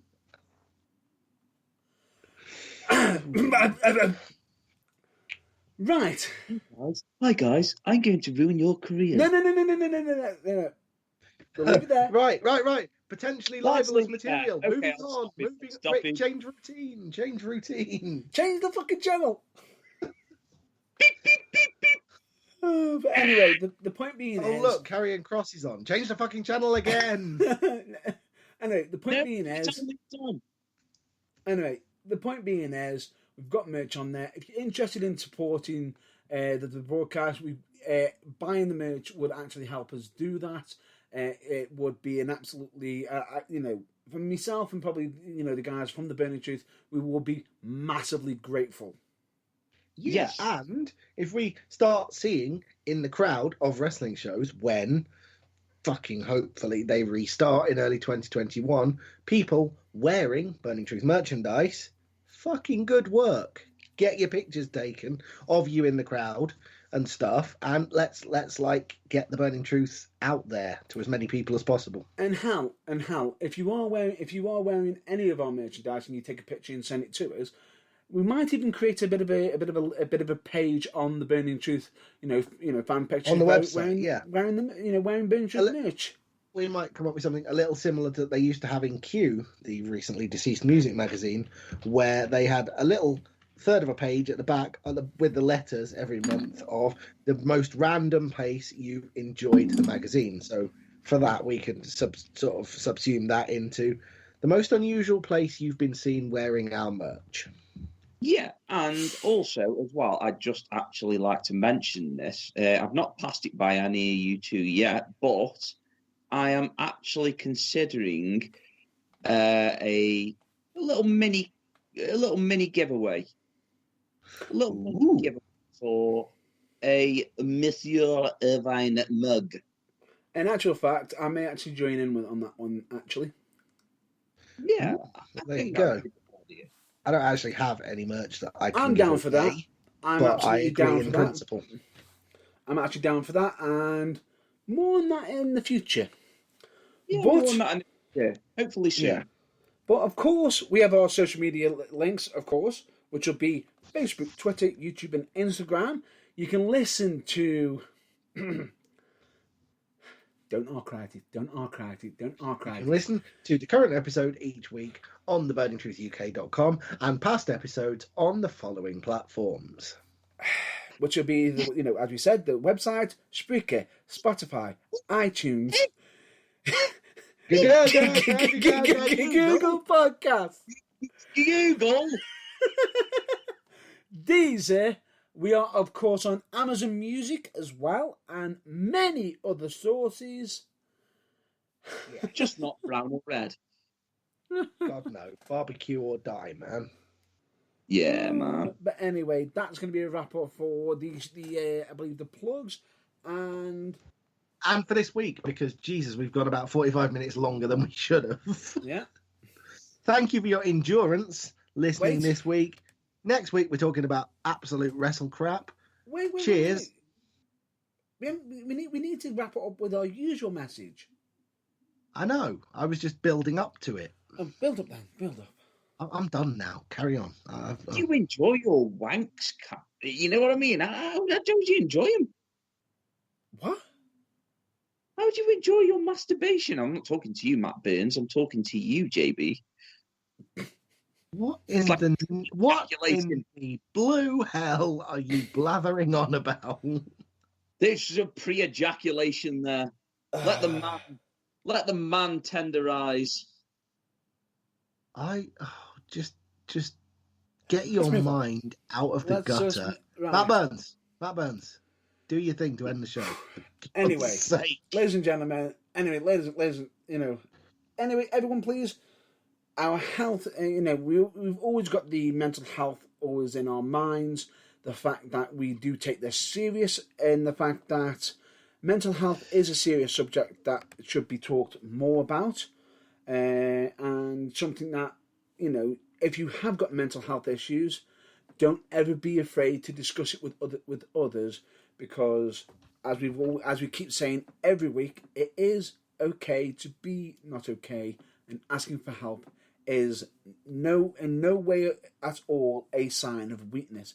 And in doing so, you can end up finding out that people actually there's more care out there for you than you could ever know. Be it either from a family member, be it from a friend, or a work colleague, or even a complete stranger can show you some kindness. Believe me when I say this, it can be more helpful than you can ever know. We of course also recommend you to follow this quote from Tom Campbell from Cultaholic, which is never compare your behind the scenes to other people's greatest hits. And another quote that I don't know who stated. If someone does know, please let us know. Make yourself a priority once in a while.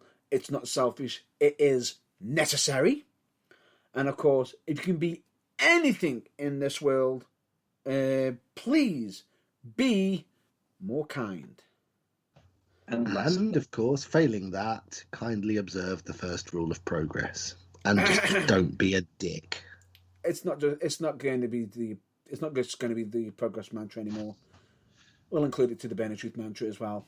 It is now also the second rule of the Burning Truth. First be rule. more kind is the first rule, and the second rule is, and failing that, don't be a dick. So get it, got it, good. Maybe on a t-shirt soon. But anyway, with that, I've been Matt Burns. I've been John Bloor. I've been James Irvine. And thank you very much for listening to The Burning Truth. This week, we hope you all stay well, stay safe, and until the next episode, please check out your local wrestling promotions and contact a friend or colleague or somebody you haven't spoken to in a while. You never know, they could end up using the help.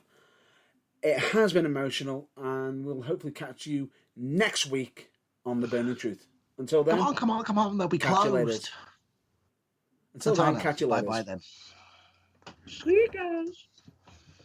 No, we don't want him. Irvine, say goodbye. Sweet Jesus.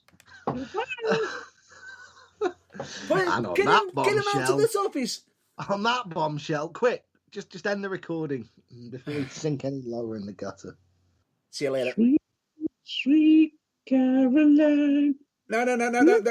Right. See you later, folks. See you. Bye. It's too late.